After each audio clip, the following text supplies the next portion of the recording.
Hello there guys, this is Christy Lewis from Dostoevsky in Space, and today we're doing a bookshelf tour. So hopefully this turns out okay. We'll try it out. So I'm just gonna pull stuff off the shelf and show you what I've got. So we've got The Name of the Wind by Patrick Rothfuss. This is that nice special edition. I think it's the decade one, because it's been around for a decade, and it's got the sprayed edges. I think this might be one of the only books that I have that's got sprayed edges. Really beautiful. And I have the originals, of course. These are the ones that I've actually read physically, and they're nice floppy paperbacks. I love them. And next we've got the Abhorsen series by Garth Nix, the Chronicles, excuse me. This is the collected edition, and I love it. I've read these multiple times, Sabriel, Lyriel, and Abhorsen. So yeah, I love this one. I have a lot of fantasy because for a lot of years, that's mainly what I read. So, and I guess at one time, I guess I could say I sort of collected Harry Potter, even though I'm not a huge collector person. I had a lot of editions of Harry Potter. Now I have less. This is my first Harry Potter. This is book one. This is my one I got for my birthday when I was 10 or 9. Yeah. And as you can see, I read the heck out of it. I read it over and over and over again.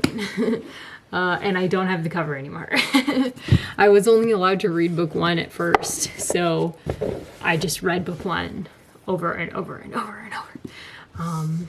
And then next, we have Harry Potter and the Prisoner of Azkaban. This is the UK edition. I saw this at a book sale, and I was just like, I have to get it. I don't know when I'm gonna see this again. I don't know if I have any other UK editions of books. Probably, but this one I know for sure is. I don't normally pay attention to that stuff.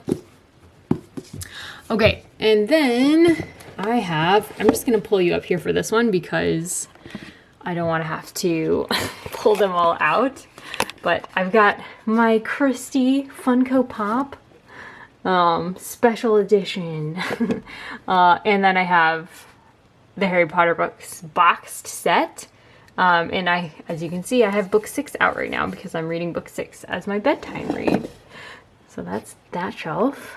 And maybe it would be easier if I just pointed you at the shelf and did this. But I want to be able to sit. So for the top shelf at least, I'm pulling them out to show you. And then I have the illustrated editions of Harry Potter, which several friends and my brother-in-law gifted me over the course of a couple years. Where is the second book?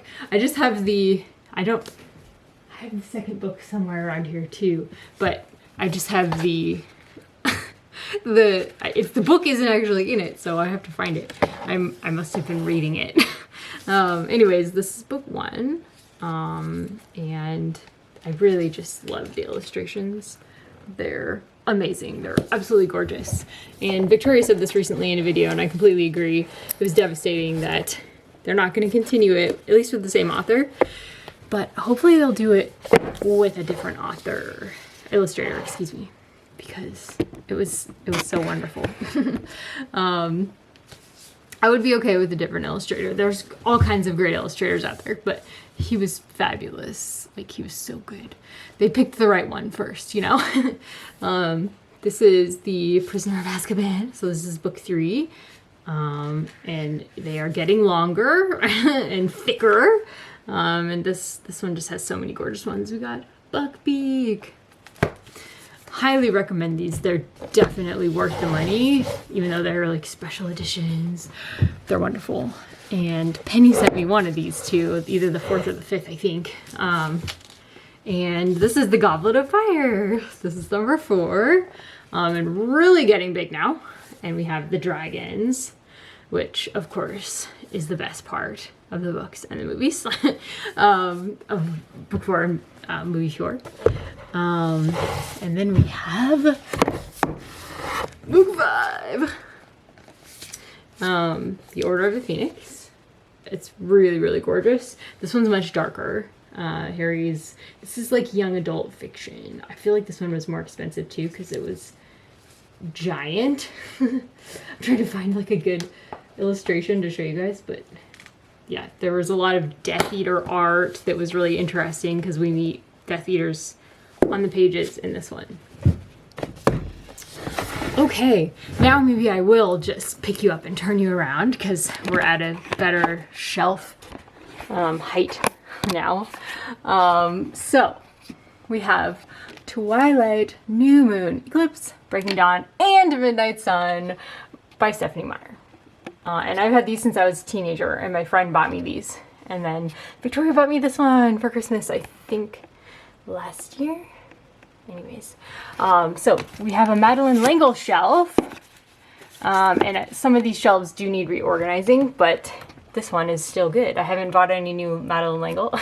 So A Ring of Endless Light is like my favorite. I really love that one. And I read it multiple times as a teenager. And The Small Rain, which I think is this a novel? Yeah, it's a novel. I don't think I've read this actually. I need to read this. No, wait, if it's on this shelf, it means I read it. So these top 2 shelves, I've definitely read. In fact, this whole white bookshelf, except for, no, I think pretty much this entire shelf, I've read everything on this shelf. So these are some of my favorite books from childhood to adulthood. I didn't even say that to start out with. So I have read this, unless maybe I just put it here because it's the Madeleine L'Engle shelf. But anyways, jury's out if I've read this one or not. Let me just scoot you out of it. So this is the Time Quintet. I skipped this one. I don't like that one at all. It's just boring. But the rest of them are really good. This one is interesting. Many Waters is very interesting. That was my first buddy read with Victoria. I think A Wind in the Door might be my favorite, but I love A Swiftly Tilting Planet as well. Those two are like almost the same. Those two are my favorites in the trilogy. Most people stop with A Wrinkle in Time, but these two are so interesting. They're weird, but they're so good. I like the weird. And then we have the Flannery shelf. The Habit of Being, which is the letters of Flannery O'Connor, and Wise Blood, her first novel, and Mystery and Manners, which is a series of essays, 2 writers, and it's so good. I really loved Mystery and Manners, so Victoria gave me that one too. Thank you. I think Noah sent me this one. And then we have The Complete Stories, which I also have on ebook because we love Flannery O'Connor short stories in this house. Okay, and then we're moving on to the Dorothy L. Sayers portion of the shelf. We have The Mind of the Maker. The Mind of the Maker. That's a work of theology that I read in school, and it was worth the work. It was a lot of work though. It's definitely hard to read, but the theory is really interesting. She talks in it about how God, being human creators are close to God in that way, because God is a creator. Okay, next we have Dorothy L. Sayers' Her Life, which I bought with Christmas money a couple years ago from Victoria, actually. Also, she got me a gift card. Thank you, Victoria, sponsoring half of this bookshelf. This one I bought because I was gonna do an essay on Dorothy L. Sayers, and then I just never got around to it. Life got too busy. But I do still want to read this because I've read 2 other biographies of her, and they were fascinating. And then we have Letters to a Diminished Church, which is just so good. We did a readathon of this, and so I've read it twice, and it was fabulous. There's so many wonderful essays in there. I don't agree with everything she says 100%, but who does? I would say 90% I agree with her on. But she's just such a quick wit, and she's thought through these issues so deeply, and I just really admire her for that. And few women theologians were writing these kinds of things at her time. There were just very few female theologians ever, so she's one of my heroes. And then The Man Born to be King, which is probably like the best thing she ever wrote. C.S. Lewis reread this every year. This is a play cycle on the life of Christ, so it covers everything in his life, and it's almost like a harmony of the Gospels. She puts them all together, and she brings the characters to life and just makes them feel very real, and it's wonderful to listen to as well. They have a new edition out with like notes and stuff from dang, I forget. There's this there's a particular place that does studies of like Christian thinkers. Wheaton, I think it's at Wheaton College, and it's really wonderful. So that is something I want to buy. It's on my wish list. And so A Businessman's Honeymoon. I actually haven't read this entire thing, so maybe I lied when I said I've read everything on these shelves. I read almost everything on these shelves. I actually have some other DNFs and things on here. I forgot. Now that I just reorganized all of my shelves pretty recently, and now I haven't actually read everything on this white shelf. And so this is her mystery series, her Lord Peter Wimsey mysteries. And now we have the Tolkien shelf, the illustrated edition of The Hobbit, like an older one. And then these two copies I just thought were so beautiful. These are actually library ones. They got rid of these, and I just always loved these covers so much. They're really gorgeous. And so when they were tossing these out, because there were pages that were like the spine was really broken and there were pages coming out, I was like, I want them. So I brought them home. And they're not in order. I just realized Two Towers, Sword Trinity. Here's the one that I've read the most times. And here's another edition of The Hobbit, which I wish that I could put next to this Hobbit, but it's too small. And then really one of my wonderful viewers sent me these off of my wish list, except he, I think, bought them at a used bookstore and sent them to me, which was super nice. So now, next time I read through, I'll probably read these because they're easy to hold. I love pocket paperbacks, and I love floppy paperbacks the most, but pocket paperbacks are great. Then I don't feel bad about, I don't know, if I wrinkle a page or something. I'm not like, oh, I paid $30 for this. And then these are some really old ones that I just had to pick up. I really love old fantasy covers. Victoria just said this in a recent video too, and I agree. They're so fun. I think I got these at a thrift store, which is where I got most of my books, probably. I used to shop a lot at thrift stores and library book sales. And now I just don't because it's hard on my body. And I just don't feel like they have as much good stuff anymore. But then the Silmarillion, which I've read 1.5 times. And then we have the Book of Lost Tales 1, 2, and the Lays of Beleriand? The Shaping of Middle Earth, and The Lost Road and Other Writings. I've never read these, so yeah, I definitely haven't read everything. I've read some parts, I think, of these, but unless these are all like actually just part of the Silmarillion, but they're, yeah, anyways. So I haven't read this one either, J.R.R. Tolkien's Sanctifying Myth, but it had to go on the Tolkien shelf. I got this from my neighbor, who loved. She was getting rid of all her old Christian books. And then I have War and Peace, which I DNF'd like almost 2/3 through. Yeah, that was sad. I've actually reread the beginning twice. And then Anna Karenina, which I read most of as well, like at least over halfway. You can see where my bookmark is. Yeah. And DNF'd that too. But I'm not going to get rid of them because I actually really liked this translation. The Richard Bouvier and Volkansky translation, and I really like this translation, the mod translation of War and Peace. However, it does not actually match the mod audiobook on Audible because the chapter numbers are different. That's a big reason why I didn't continue with War and Peace. It was just too confusing to switch between the two. Okay, moving on. Now we have Catching Fire and Mockingjay, and I also have book 1, The Hunger Games, out in my couch. Maybe I'll show you guys the couch cushion that we got that hides books from visitors. This is my very old edition of Narnia. It's actually the same thing as this one. This one was another gift from the same person who bought me these. Huge, huge thank you. And I've had this one since I was a kid. And we have these really nice old editions. These were my husband's or my mother-in-law's. One of their two, but my mother-in-law just recently gave them to me. And they're beautiful. I really like these. So I probably won't read these because I don't want to ruin them.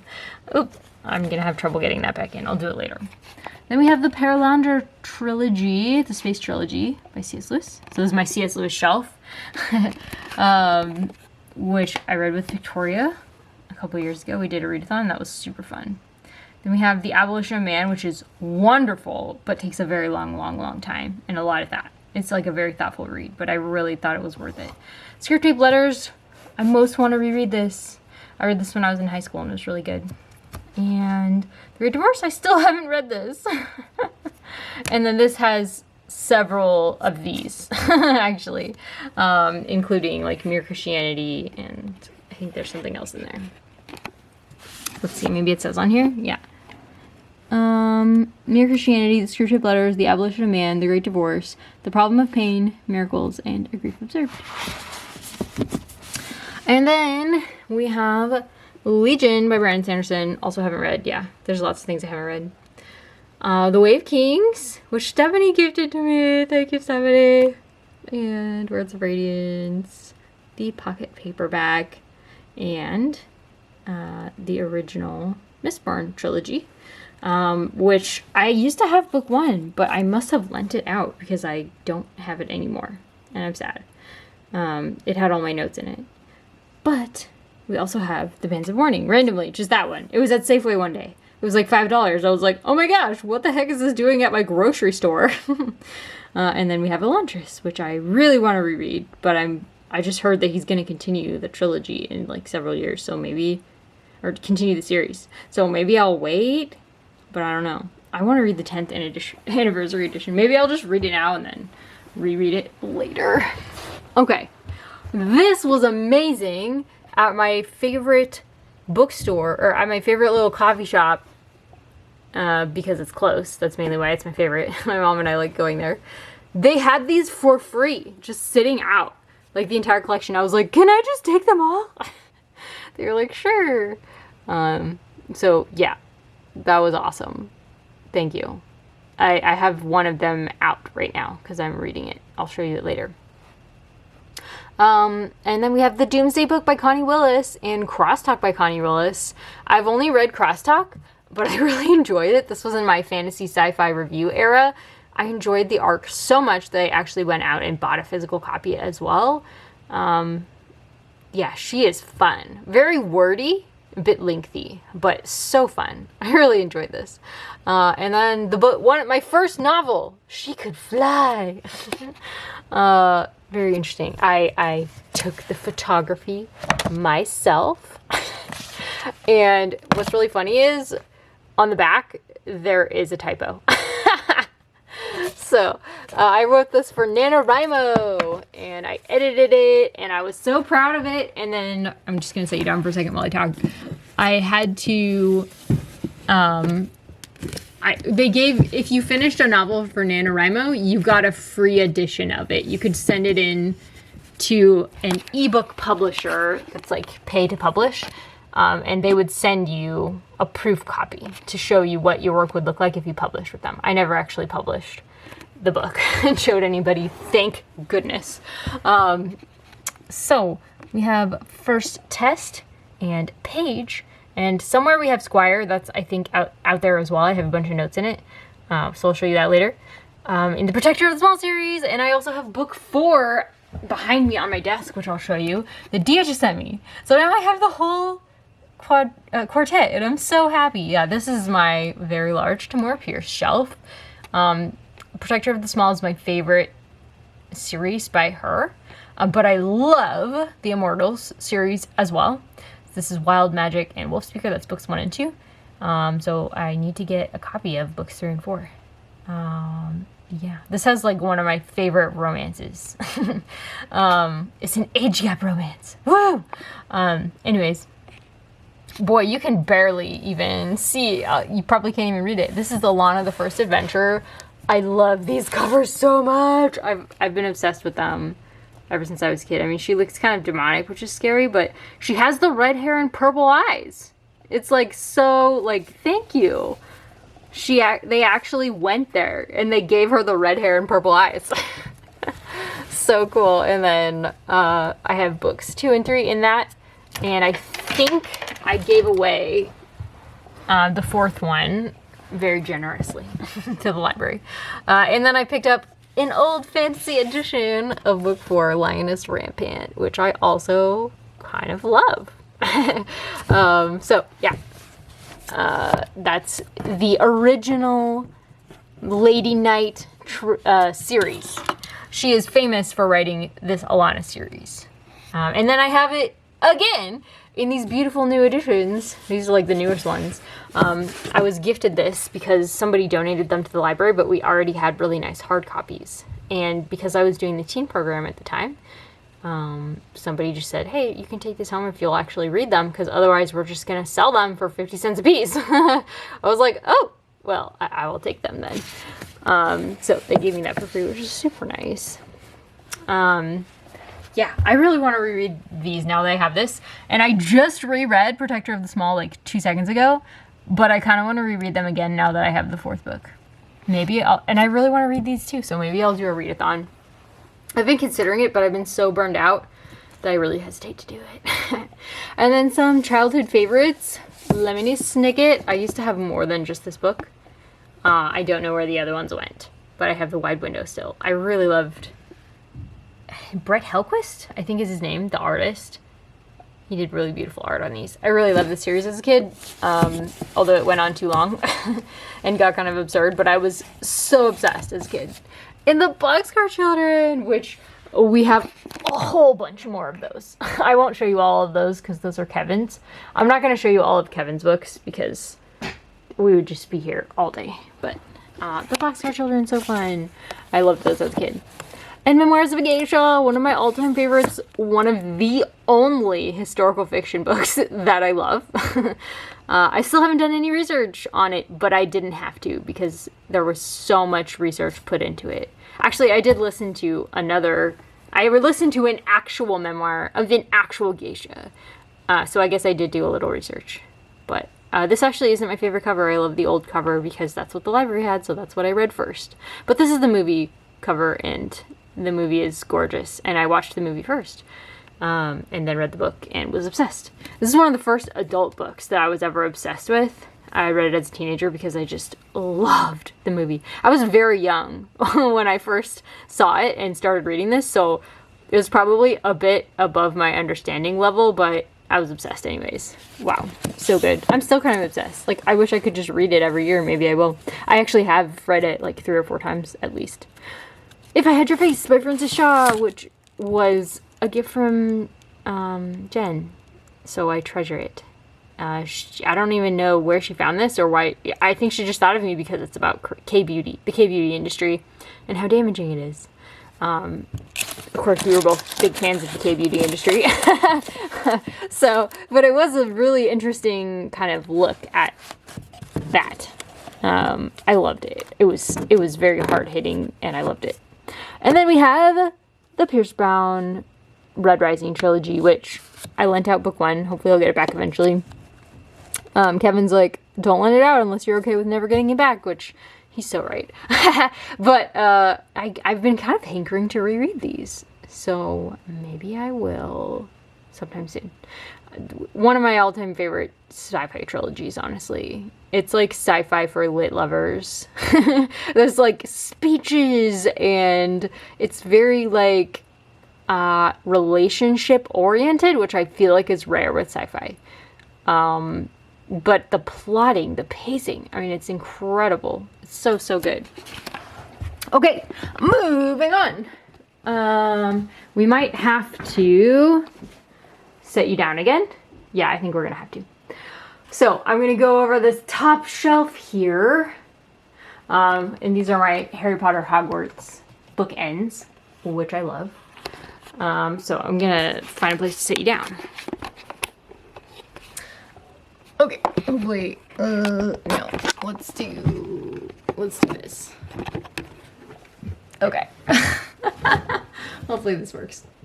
Okay, everything's gonna come crashing down because it's all held together with pins and needles. This is my leather-bound edition of The Way of Kings, which I was gifted by some fellow writers that I edited their stories, and they were so grateful. And this was such a shock. Like, I wasn't even in the writing group anymore when this finally came. So I was like, this was so nice. So that was super, super generous of them. And next we have Plato's Republic. We're getting into the shelf that I have not read yet. I do really want to read this actually, but I don't know if I'll read this one. Maybe. Okay, I was thinking the text would be really small. This is Oxford World Classics. Oh, it's so dark. Why is it so dark? Yeah, I really want to read this. And then we have... tricky. Democracy in America by Alexander de Tocqueville. I'm sure that's... Alexis de Tocqueville. I'm sure that's not how you say it because I don't speak French. I've read some of this actually. I want to say like a quarter of it. Where did I leave off? Yeah, somewhere in the hundreds. I got over 100 pages in. Well, like 150 pages in. This was one of the first video series that I started on my channel and didn't finish, which is a trend for me. I just kind of see, oh, is this going to be popular? And if it doesn't seem popular, I stop. And then they blow up later, and I feel like, wow, why didn't I continue? So I would love to actually finish this at some point. Tony and I talked about maybe doing that together. But I still haven't finished the last giant long book that Tony and I started together. I've just made peace with this about myself. I'm a very slow reader, and sometimes it takes me years to finish things because I'll stop and then I'll pick them back up again later. And that's fine. Especially if they're long, that's just how it goes for me. And that's fine. I've made peace with it. That's the kind of reader that I am. At one time I was like very determined to finish things in a reasonable time, and then I burned myself out so bad that I realized that doesn't work for me. I had to do it for school, but I don't have to do it now that I'm out of school. It's not necessary. And I used to be really serious about it too because I was a writer, and now I'm like, no, this is my relaxation hobby now. I'm not doing this for work. So next we have Far from the Maddening Crowd by Thomas Hardy. So this top shelf is things that I really want to read, and it's been this way for like 3 or 4 years. Oh, I really want to read these. This is my TBR shelf. I never pick them up. I'm too intimidated, I think. I do want to read this, but I need other people to help me along. Because I know that it's not going to be happy. So I need help. I need encouragement. But I know that I'm gonna love it because his writing is so beautiful. I have loved both of the books that I read by Thomas Hardy. Loved them so much with my whole heart because they were beautiful and not because they were happy. So let's do, okay, Gulag Archipelago. I'm gonna do an Alana thumbnail. So this is volumes 1 and 2 of Gulag Archipelago. I have book 3 on my wish list because I love these editions. Honestly, I don't recommend for anybody to actually try to read the whole thing. I want to read the whole thing, but I don't recommend other people to do that. I think reading the condensed one is plenty. You're gonna get the point. You're gonna get probably the best quotes. There's no reason you need to read all 3 unless you're crazy like me. So now I own them both, 1 and 2, on audio and in physical form. So that should be really easy. To get to at some point, I say, and then never do. But I do really want to do that. I also have I should have put on real pants. I just realized as I was standing up, I was like, oh yeah, my sweats, I'm still wearing sweats. That's what happens in winter. I just live in sweats. We have A People's Tragedy by Orlando Figes, which I started at one point. And this is really good. I really actually enjoy this a lot, and I do have the audiobook. I own it as well. So, but what was I reading? Oh yeah, I want to finish the Leon Trotsky History of the Russian Revolution first, and then I'll move on to this. Will I ever get to that? I don't know. Hopefully.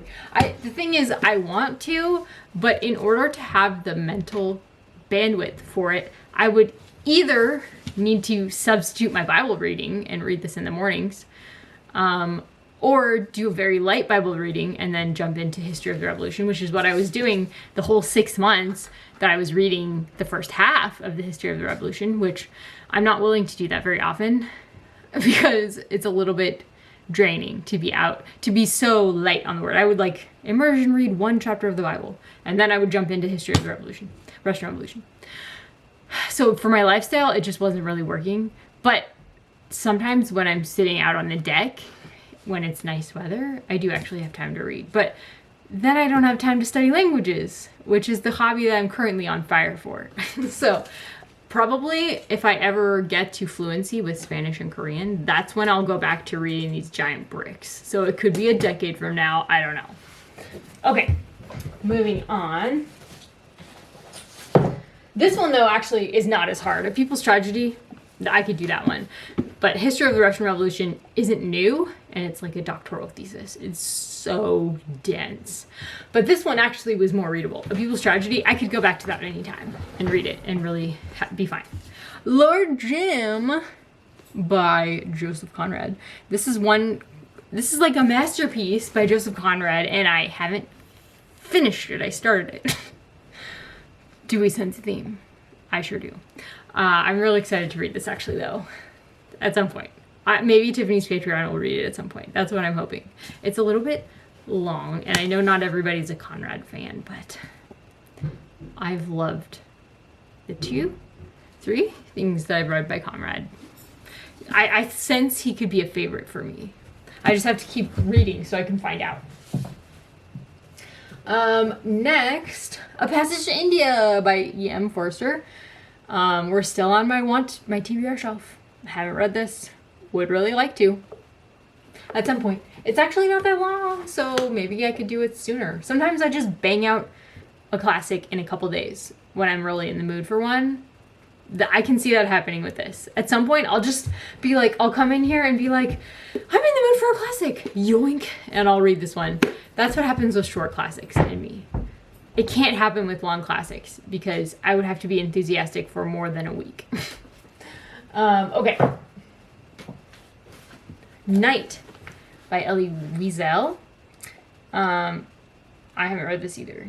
And I'm very intimidated because I think it's going to be horribly sad and disturbing.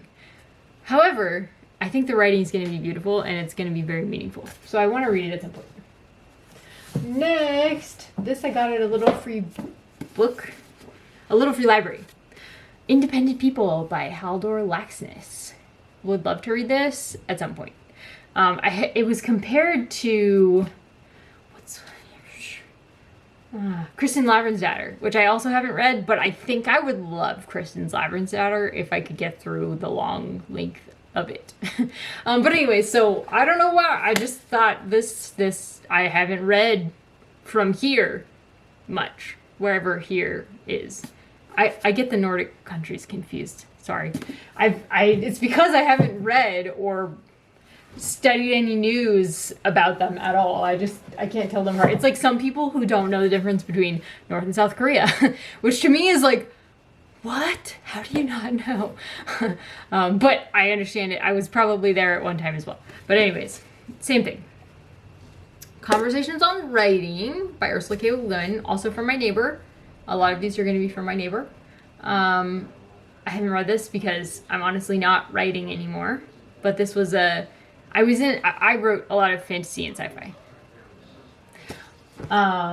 Next, we have Lord Peter. Oh my gosh, why isn't this on my Dorothy Sayers? Oh, it's because it's on my TBR shelf. I want to read this. And Busman's Honeymoon. I do actually want to read both of these. Currently I'm in the middle of reading one. I think it's book 4 in the series, which is my favorite, which I've reread.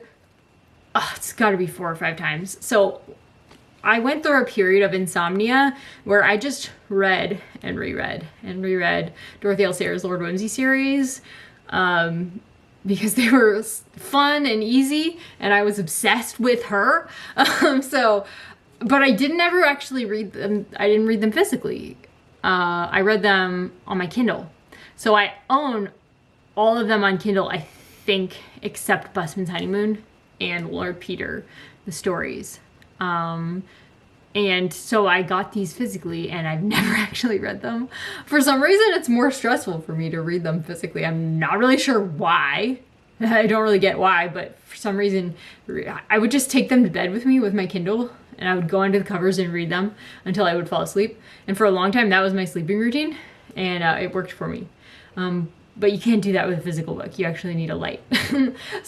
But this is on my physical TBR for like 5 years because I would love to actually read these. And I've read a couple of them and they were really good. So at some point I'll read these. But first I'm rereading my favorite because that's what I always do. And then I never continue. Okay, next we have The Makioka Sisters by Junichiro Tanizaki. I almost said Junji Ito because he's like a booktube darling. Japanese fantasy. This I picked up. I think Sean the Book Maniac was talking about this book, and I was like, this sounds really good, and I happened to see it, and I was like, yoink! At a book sale. You wouldn't think you'd find a book like this at a book sale, right? But I did. I'm saying, like, book sales, that is the place to find books if you can spare the time. But I also picked up Shadow Kiss, a Vampire Academy novel. I think this is book 2, and let me tell you, I love an age gap romance. This doesn't have a huge age gap. But book 1, I was so hooked because of the age gap romance potential. There isn't actually an age gap romance in book 1, but I'm like, I sense it coming on. So I actually really enjoyed this as an adult. I wasn't even a teenager anymore. I didn't really read more vampire stuff as a teenager after Twilight. Vampire was never that interesting to me. But I picked this up because I was having Twilight deficit syndrome. I was really missing it. And I was pleasantly surprised, and I enjoyed this. I didn't ever read Vampire Diaries. This is as far as I got. Actually, I read one by Claudia Gray too, but I didn't like that one as much. This one was much better. But I never actually read book 2. Book 1 was good. I am a romantic fan at heart. I just haven't really read a lot ever since getting married, probably. I haven't read a lot of romantasy, but it has a special place in my heart. I like romance. It's just, I have to find time during the day to read it because it's too exciting to read at night. It's like, it just makes my Hufflepuff heart so happy to see people getting together and being happy. So I can't read it at night because I'm too happy. So moving on, The Federalist Papers. This is Hamilton, Madison, and John Jay. I've read some of these, and I was fascinated by them. I think this was actually a readathon that Faith from Faith in Books was doing, and I was fascinated, but I only got through like 3 of them in a month. It was because I was trying to do it in a month, and I was like, okay, that's it. But I love essays. I love an essay. I need to continue with these because these were fascinating. Well, that's why it's on my TBR shelf. All of these are things that I'm actually excited to read legitimately, but except for maybe Ursula K. Le Guin, I've never actually read anything by her that I loved, unfortunately. I read like the first book in her famous Earthsea trilogy, and I was like, this is dull! Which is so funny because I think Victoria loves it. I'm sorry, Victoria. I'm just like pooping all over her favorites lately. Okay, The Summer of the Great Grandmother by Madeleine L'Engle. This is the Crosswicks Journal series, which I read book 1 of for a school project. She was another author that I was obsessed with, which is why I have a whole shelf. Not a whole shelf, but it's why I have a shelf devoted to her. she fascinated me because she was the first Christian that I read that was like talking about evolution, like it's an obvious fact. And I was so fascinated by that because I definitely grew up in like a fundamentalist church where it's like evolution is from the devil, you know, that's like a worldly philosophy. It's an empty worldly philosophy. But she was like very, and she talked about other things too that were like, what? I think it's because she was Episcopalian. Like she was pretty open about like people, like, I don't know. I don't want to get into, because it'll sound weird if I talk about it, but so A Circle of Quiet I read and I really enjoyed it, so I would love to read this at some point. It was fun doing a deep dive on her. It was kind of similar to the stuff that I've written for An Unexpected Journal, the one that I was preparing to write on Dorothy Sayers. That's pretty much what I did all through college as well. I was like, oh, I'm gonna write on Madeleine L'Engle or Beowulf or whatever, you know. So anyways, next, oh yeah, this is a book from my mother-in-law. This might have been from my grandmother-in-law's house. I'm not sure, but my mother-in-law she had this and she let me borrow it or gave it to me. Alaska Holiday by Barrett Willoughby, and I really want to read this. My mother-in-law is really into historical fiction, and I want to be a historical fiction girly. History is interesting. I mean, there's no denying it. History is interesting. The problem is I always want to research it, and I can't because I can't look at my phone during my reading hours. I use reading to relax after 6 p.m., but I can't research things anymore on my phone because it wakes me up. So my insomnia, man, it's rough trying to manage insomnia and anxiety. But this I would love to read at some point, but I just know that I'm gonna want to research. So I haven't picked it up yet, but I do want to. Next, we have got Peter Ackroyd's History of England. This is Foundation. And I have the other two books over here on the shelf, which I'll show you a little later. Haven't read these yet. Would really like to. Got the set of them from my old English teacher, I think. Mr. Rogers. Thank you, Mr. Rogers. And let's see, I also have Lolita, which I'm interested in checking out. I haven't really read any Nabokov, I don't think. But Russian authors fascinate me, but they tend to actually end up disappointing me unless their name is Dostoevsky. I don't think I've ever been disappointed by Dostoevsky. So I'll probably be disappointed by this, but I'll probably try it at some point. It's just like kind of long, and it has such a scary reputation. I'm a little bit afraid. But yeah. Next, we've got The Presence of Grace and Other Book Reviews of Flannery O'Connor. I've never read this, so it'll probably go on my Flannery shelf at some point once I've read it, but I really want to actually read it. She is so funny.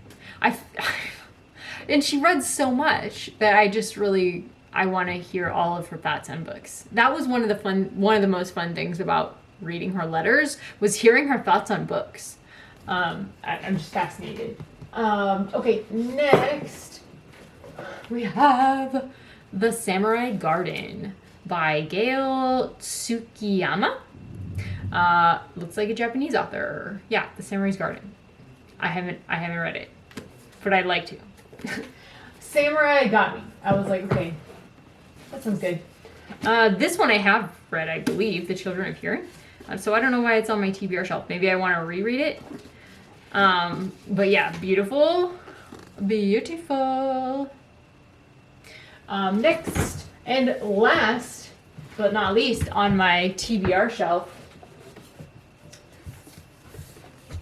we have got, what is this? The Corpse Walker, Real Stories, China from the Bottom Up by Liao Yu. I've been for a couple years now, I've been like, I really want to read more about China. And I just haven't yet. But I feel like this will be a fast kind of read. I kind of want to listen to it though. But I found this at a thrift store and I just thought, this sounds interesting. Yay, essays. I think it's essays. I don't know. And then we have the Calvin and Hobbes comics, but I'm not gonna show you those because they're not mine and I haven't read them. And I don't care to. I don't have a sense of humor, but my mom and my husband love Calvin and Hobbes. I feel left out, but I just don't care. And my mother-in-law. Everybody loves Calvin and Hobbes except me. Okay, next we have The Master of Ballantrae. I forget who this is by, but I'm pretty sure it's a classic.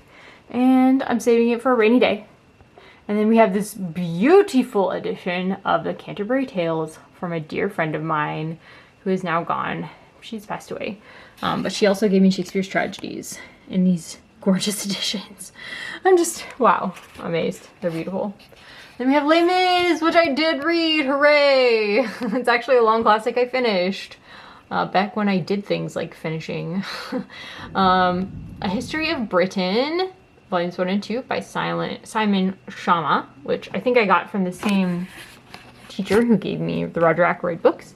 And then we have English Poetry, The Treasury of English Poetry. I forgot that I had that. I should really check that out. The Harper American Literature.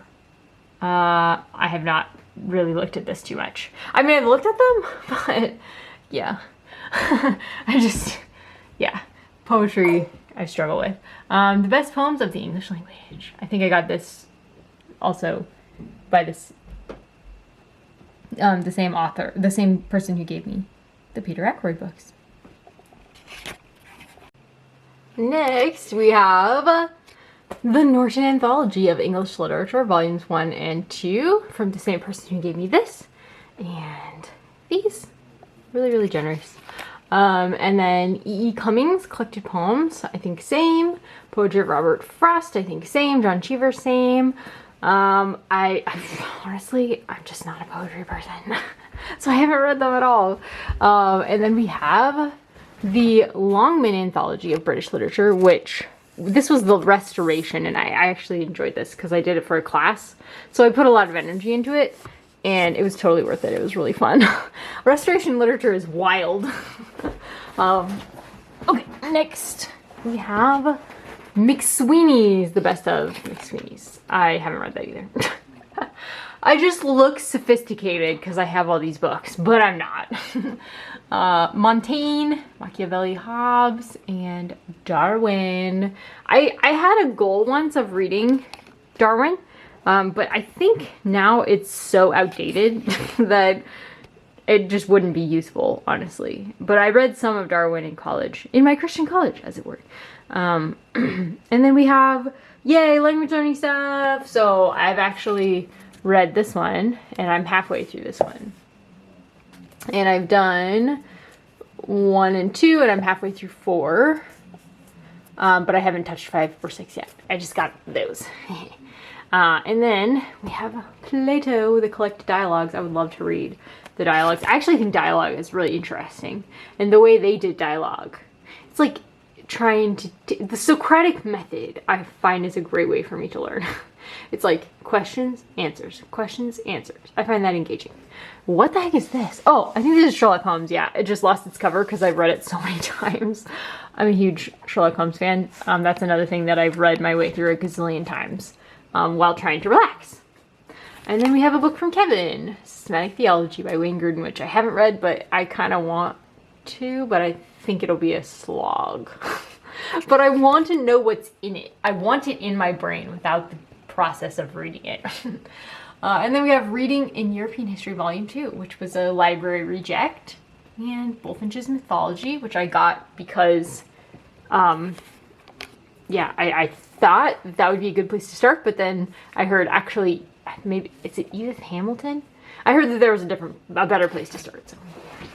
Then we have Mark Twain, The Gilded Age. I haven't read that. And what is this one? I can't read it. The American Claim, I don't know. Something by Mark Twain. I'm not gonna pull it out.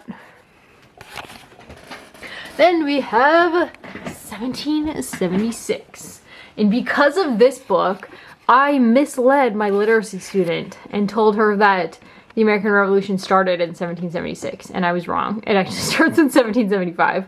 But I was like, surely that's when it starts. No, it was just an important year. That's when America began forming as a nation. But actually, the War for Independence started in 1775. So I've actually read this, I think, all the way through. At least on audiobook. Eudora Welty, The Collected Stories. I've read several of these. These were really good. But not all of them.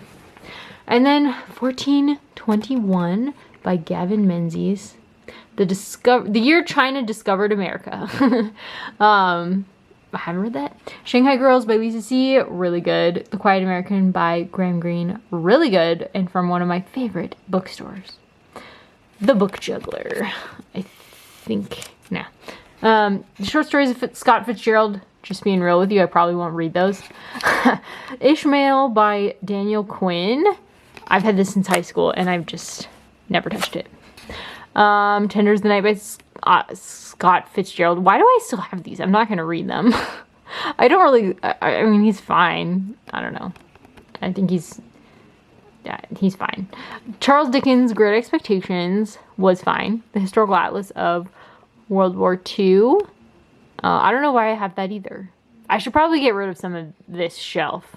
It's like a lot of stuff I'm not that enthusiastic about. Images of His World. C.S. Lewis, I guess. Probably won't read that either. The Pilgrims... Oh, John Plowman's by Charles Spurgeon. I loved John Plowman's. I think this was my first Christian read-along. We did John Plowman's and it was so good. And then we have the Threefold Lotus Sutra, which I read some of with Noah from Everyone Who Reads Must Converse. I think that's what his channel is. It's a Flannery O'Connor reference. That was a fun read along, but I didn't finish it. What else is new? Fortune Made His Sword by Martha Rothart. This was a library reject. And I thought that sounded interesting. I think it's a King Arthur book. I can't remember. On Combat. Why do I have that? I'm not going to read it. Green Willow by B.J. Yeah, probably going to get rid of that. Pilgrim at Tinker's Creek. I think someone sent me that one and said I should read it. I don't know if I will. Has anyone read any of these? Has anyone read Pilgrim at Tinker's Creek? Would you recommend it? Next... Candide and Other Writings by Voltaire. I still haven't really read Voltaire. I might have read a little bit in school. But yeah. Probably at some point I'm going to read that for sure. But The Best American Essays of the Century by Joyce Carol Oates. I enjoyed some of those. I read those for school. But this is where I was like, oh my gosh, I love essays. And then I was like, I don't really like essays because they're so convincing, but it's like very, I would say, it's like a very narrow, you have to really work to get something to get a narrow enough focus in an essay. So like it sounds very convincing, but it's a very narrow focused thing. So I guess that's why I have problems with it. Even though I like essays, I also have problems. This one, gosh, I don't know why I picked this up and I don't know how to pronounce it. I think it was a library reject and it just sounded interesting. What even is this? I hesitate to pull these out because my lights will just fall. So I'm not pulling them out. One Day in the Life of Ivan Denisovich by Alexander Solzhenitsyn was really dull. I don't recommend it. The History of the Vikings by Kendrick. Another library reject. The Writer's Guide to Everyday Life in the 1800s from the same friend who gave me the Canterbury Tales and Shakespeare Tragedies. Superheroes, Summer 2021. This is one of the volumes of An Unexpected Journal that published me. I think this might have been my fiction that they published, a short story. The Blind Knight. I just loved the cover of this. I honestly probably won't read it. I just love the cover. I think this was like, was this at like, I feel like this was at just like a random store. I'm just gonna set it here for now. And I was like, why is this here? It's used. All of the other books are new. And so I just grabbed it and paid probably nothing for it almost. Stoner by John Williams. I still haven't read John Williams, but I need to. In Order to Live by Yeonmi Park. So good. So good. Highly recommended. Blood on the Tracks. I think this is a Christian thriller that my dad got me, and it's signed, but I don't really read thrillers. The Three Musketeers by Alexander Dumas. The Adventures of Tom Sawyer by Mark Twain, but it says Samuel Clemens. The Sketchbook by, I don't know, Irving. The Last of the Mohicans by Cooper. I need to get rid of some of these. I'm not going to read them. What is, I think this is the other half of my C.S. Lewis collection that fell apart. And I have El Sobrino del Mago, El Sobrino del Mago, The Magician's Nephew in Spanish. I went through a period of reading things that I read before in Spanish because it's more relaxing, but now I can't even do that at night. Very sad. Ivanhoe by Sir Walter Scott. I really enjoyed it. As You Like It by Shakespeare. Still haven't read it. Taming of the Shrew by Shakespeare. It's funny. Winter's Tale. Have I read this? I don't know. I haven't read this. Antony and Cleopatra. Coriolanus. Haven't read those. The Tempest. I read that for Feb Regency and loved it. Hamlet. I've read this multiple times. It's my favorite Shakespeare. Moving on. Ragtime by E.L. Doctorow. Love it. Love it. The Alchemist by Paulo Coelho. It was okay. The Elizabeth Peters, The Crocodile on a Sandbank. I really enjoyed that actually, but I never continued the series for some reason. The Sea Wolf by Jack London. I read this in school and it was so tiny. I don't know why this one is so giant. Especially because it's Reader's Digest. Wouldn't that mean it's smaller than it should be? Anyways, it was good. It was good. I need to reread that actually.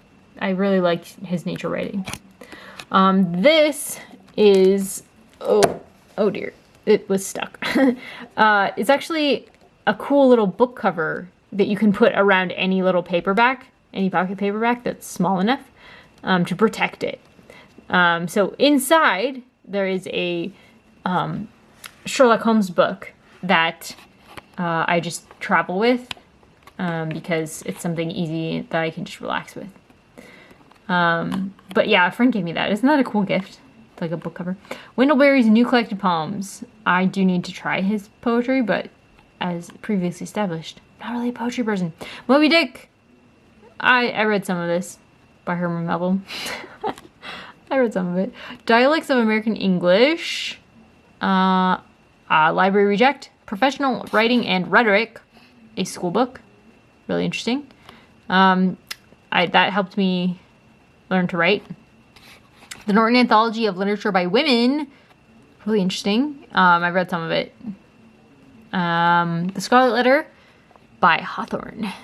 I don't know if I'll reread this. Not really sure. I'll be back. Hello there, guys. We're back. It's a new day. So let's continue. Boundaries. This I still haven't read. I still kind of probably need to read it, but I haven't yet. Jungle Book, I read some of that. That was pretty good. Yeah. Elizabeth Barrett Browning, I still really want to read. This is the Wordsworth. And the print is super small. So if I read her, it probably won't be that edition, unfortunately. So I probably will just get rid of it at some point. But I want to keep it here until I get a different edition, because otherwise I'll forget. Not that I've remembered in the 5 years or something that I've had this, but this one, The Sympathizer by Viet Thanh Nguyen. Yeah, I still need to try this, but I feel like I picked it up once and the first page was like F words, but I could be wrong. That could have been a different book, but so I just haven't picked it up, honestly, but I would like to. Twice Told Tales, I probably won't ever read this. House of Seven Gables, probably won't ever read this. I need to get rid of some of these. Bird by Bird by Anne Lamott. I did read this when I was writing, and I found it encouraging. Another Unexpected Journal couple of them that I wrote for, so they gave me free copies. Fried Green Tomatoes at the Whistle Stop Cafe. I've never read that, but I did see the movie, and that's why I picked it up. I thought, oh, maybe I'll want to read it sometime. I'm clearly running out of room, which is why I needed to do this video now, because I'm just starting to stack things up. This is my Spanish dictionary. I love this dictionary. It's great. It's usually got what I'm looking for. It's wonderful. I've used it a lot. We have this beautiful edition of Pride and Prejudice. I'm just not gonna pull it out. It's too much of a pain. Nectar and a Sieve. I just got this literally because it had Signet classics on it. But yeah, by Kamala Markandeya, something like that. I have a Russian English dictionary, which I've not really used because shortly after buying it, I stopped studying Russian in favor of Korean. But I probably will. Oh, and we have Searching for Marilyn Monroe by Pavio, who is a booktube friend and a writer, and he's really cool. I haven't read it yet, though. I hauled it on my channel, and I was like, oh, hopefully that's good enough. But I actually do need to read it. But I'm just not doing reviews much anymore, unfortunately. And then we have is this? Yeah, it's like half of the Shakespeare. It's like, it's broken in half, like so many of these giant big paperbacks. That's a design flaw. But I have lots of Shakespeare on my shelves, so woo, sophistication. I picked up Book Girl by Kelly Clarkson because a friend lent it to me, and it was really good, and I need to actually give it back to my friend. I don't know why I still have it. Why didn't I give it back? Vanity Fair! We'll see if I ever get to this, by William Thackeray. I'm not really sure. Second Nature by Michael Pollan, which our library did a big read of, which is where everybody gets a free copy of the book. And Characters from Tolkien. Yeah, I probably won't read that. The Reflective Life. What the heck is this? I don't even know. Becoming More Spiritually... I think this was another book that someone gave me, my neighbor gave me. So I probably won't honestly read it. Steering the Craft by Ursula K. Le Guin. I think this is a writing book. I got this, I did read it. I think really into outlining, potentially. Maybe that's why. I don't remember. Anyways, this was Outline Your Novel by Cam Whalen, and I found that really helpful because I was a big outliner. And writing fiction, this is wonderful, actually. This book was wonderful. Writing Fiction, A Guide to Narrative Craft by somebody Burraway. That was actually really good. I have a bunch of writing books because I used to write a lot. This is one of my favorite writing books. Lessons in Clarity and Grace by William Bishop. He really just talks about how to write with the reader in mind rather than writing kind of, what do they call that? Self-indulgently. The Art and Craft of Writing Christian Fiction was fine. It wasn't exactly what I expected.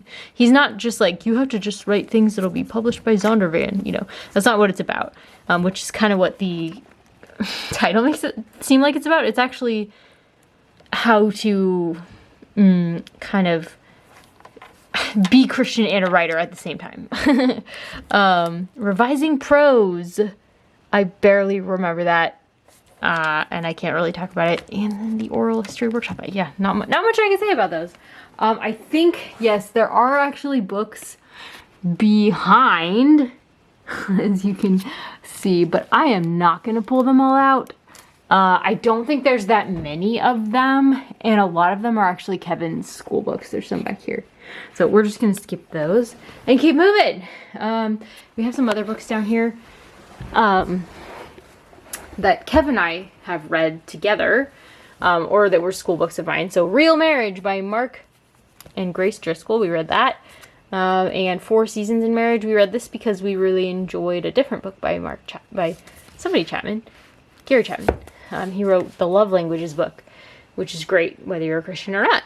It's just about love language, how we speak our love to each other in different languages. That was actually really great. Like quality time or physical touch or gifts, etc. And then we have a book on the poem of Lake County, which I bought because I was writing a fantasy story that involved our local native tribe.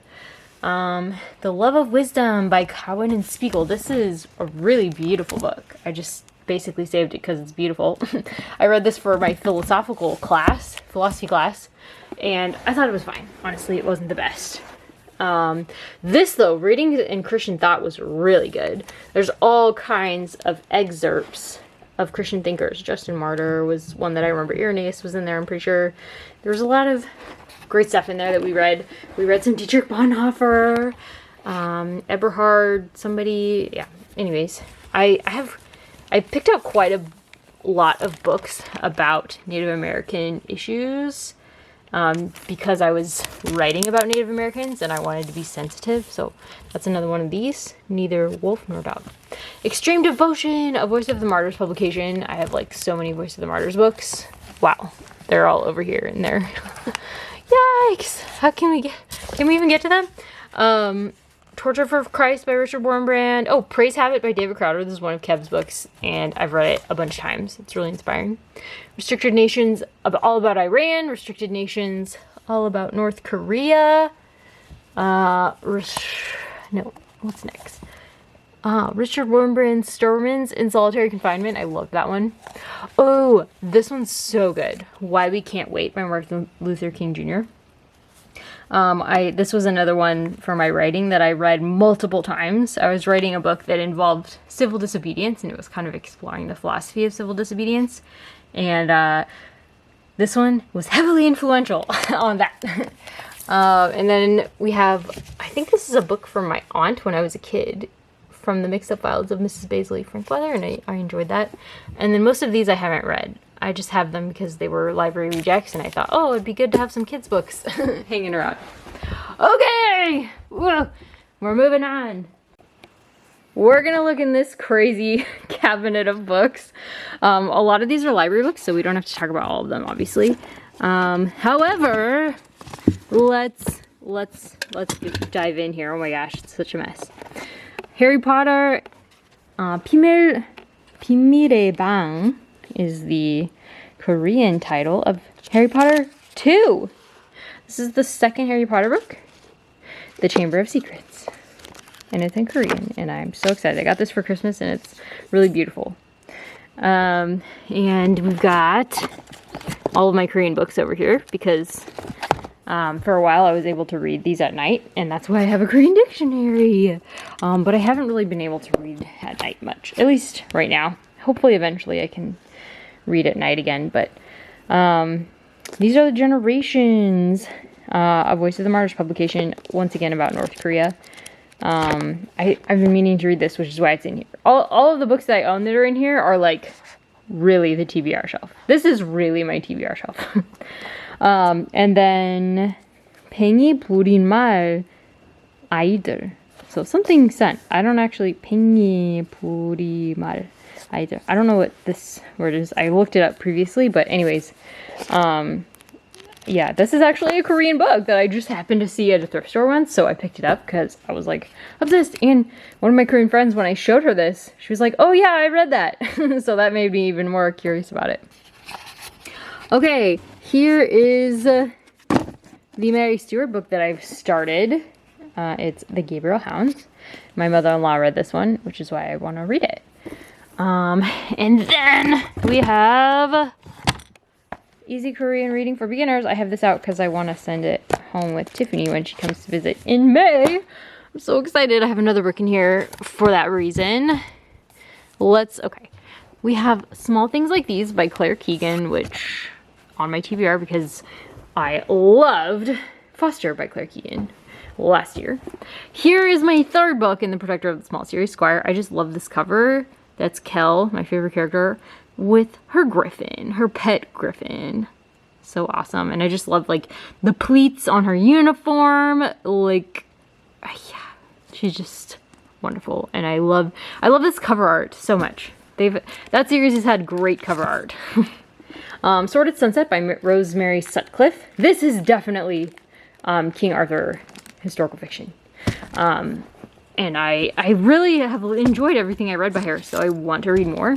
So I have this and Squire in here because I need to go through the notes and take out my Korean notes, and I've been putting it off. Oh yeah, A Tale for the Time Being by Ruth Ozeki, which I've been meaning to read this with Stephanie. Sorry, Stephanie. I keep forgetting to message you about it. Housekeeping by Marilyn Robinson, which actually isn't mine. This is a friend's, and I need to read it and get it back to her. Okay, I'm gonna have to put these away later. We have Arcanum Unbounded by Brandon Sanderson. Same reason as the others. I just need to pull out the notes. And I keep stacks of books in here with notes because sometimes I just need notes. So I just run in here and replace them with a blank note. Hell's Moving Castle. I had this in here because Emma's book club read this in January. And I thought, oh, maybe I'll have time to reread it. No, I did not. Okay. There's The Hunger Games. There is Outlander by Diana Gabaldon. There is The Pilgrim's Regress by C.S. Lewis. Also a Emma book club pick. Shadow and Cloud by Gene Wolfe, which I need to finish. That's books 1 and 2 in Gene Wolfe's most famous series. Ah, there is Chamber of Secrets. Why is it in here? This is the library book, North and South by Elizabeth Gaskell, which Jojo sent me. Thank you, Jojo. And this is the other book that I want to send to Claire. Because Fablehaven is so good. Okay. Moving over to my even messier, if that's possible, work area.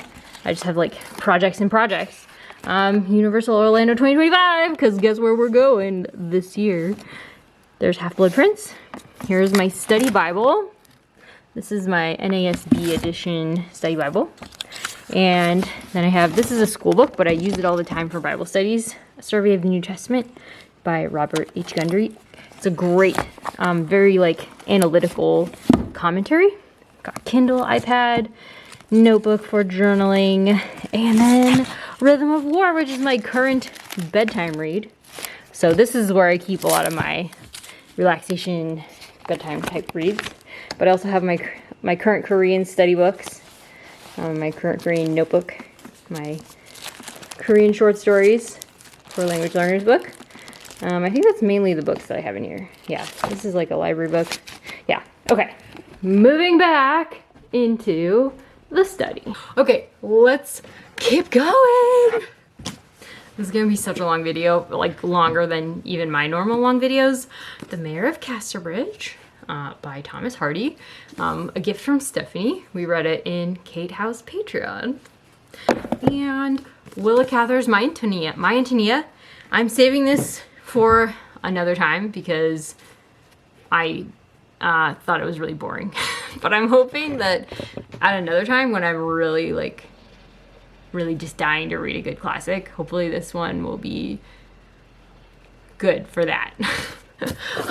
I know that her writing's beautiful, and I do love her beautiful writing, but I just was not invested in the character work.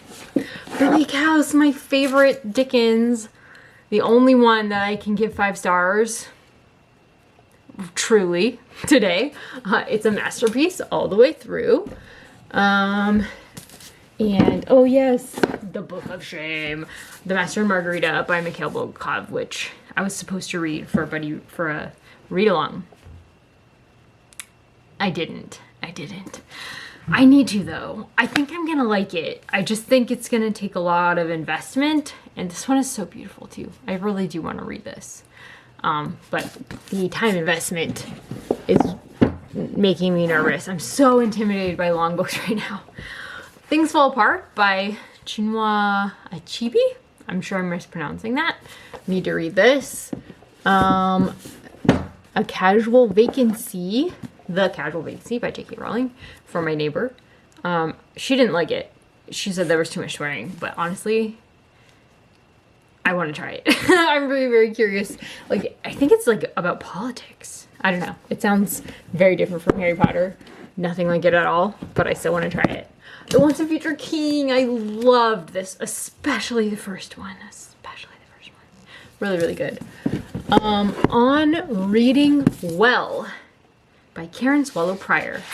I think I got this mainly because Silence by Shusako Endo is in here, and I did a book club meeting that was about that.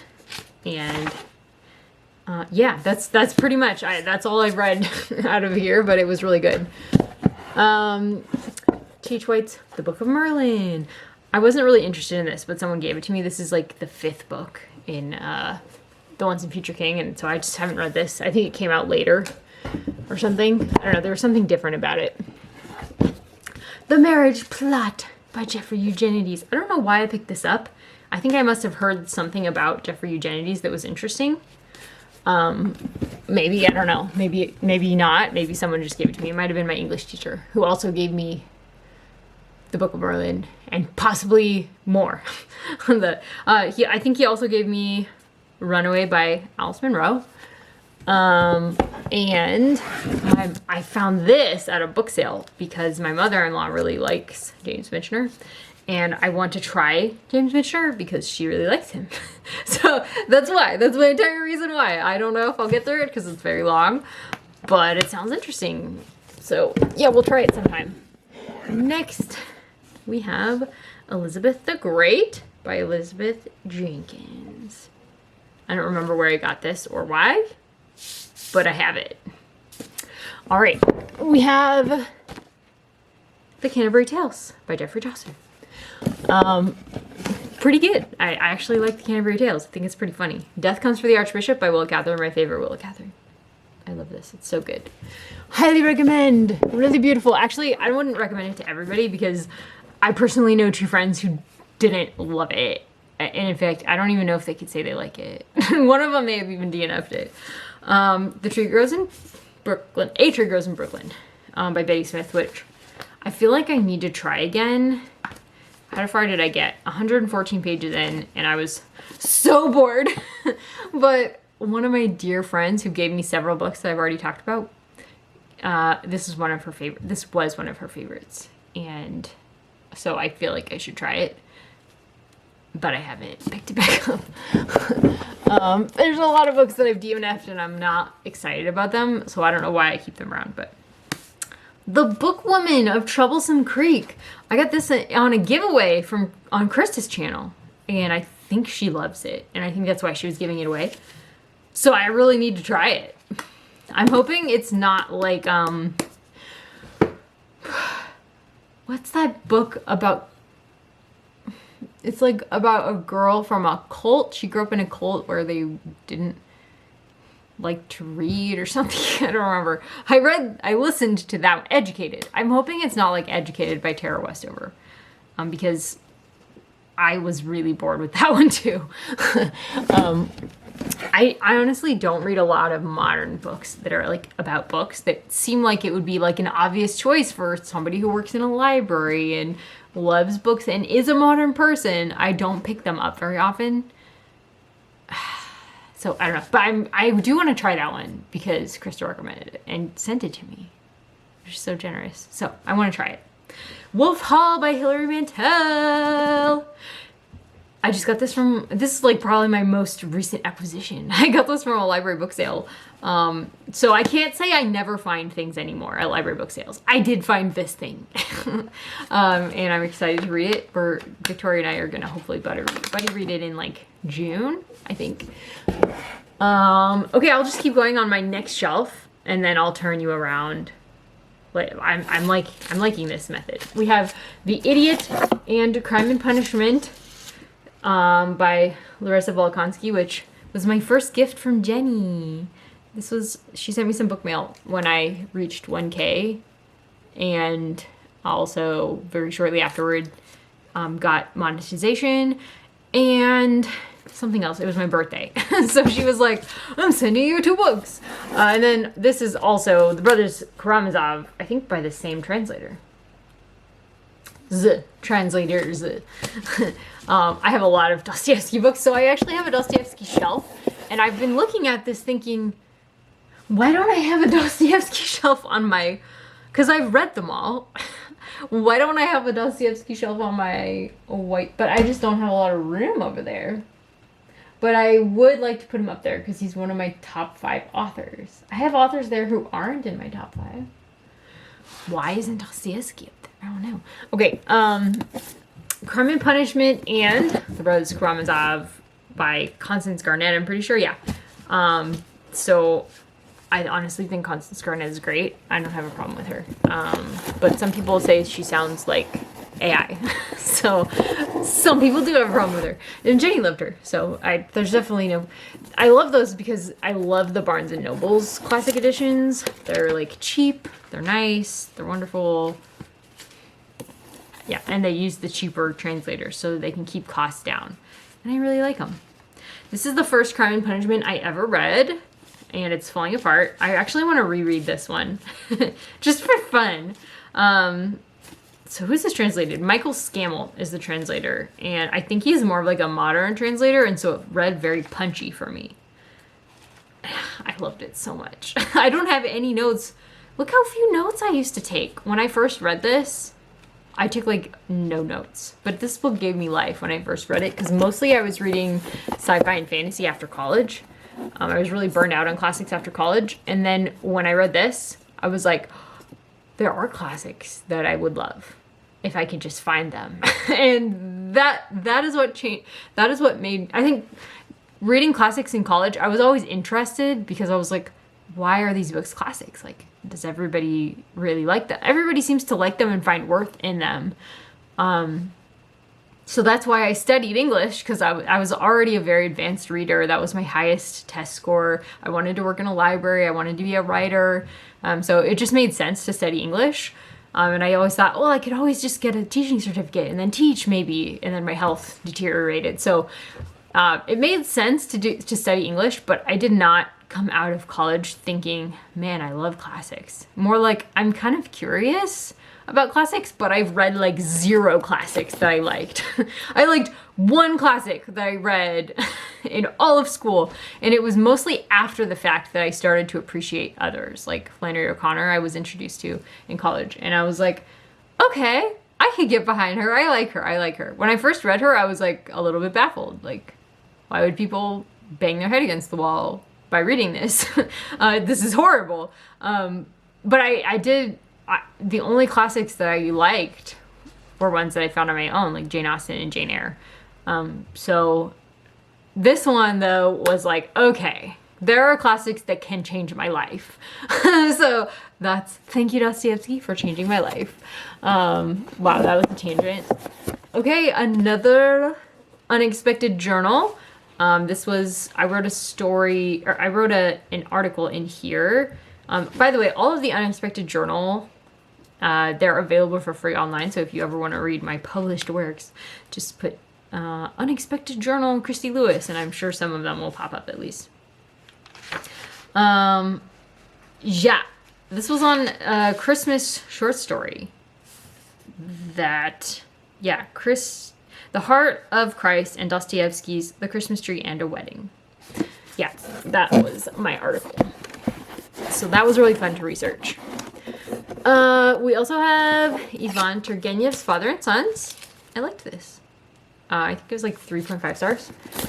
Then we have Lady Murasaki's Tale of Genji graphic novel, which Tiffany sent me. And I'm really glad that she did, because it helped me kind of prepare for the actual Tale of Genji, which we both hated. But honestly, the art style was beautiful.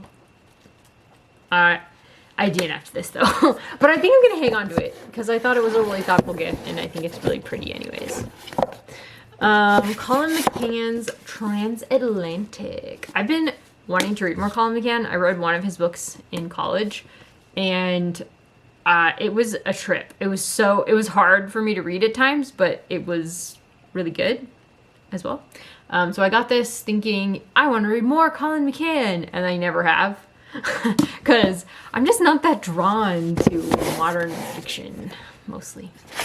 Okay, and I have this really pretty edition of Wuthering Heights and Jane Eyre.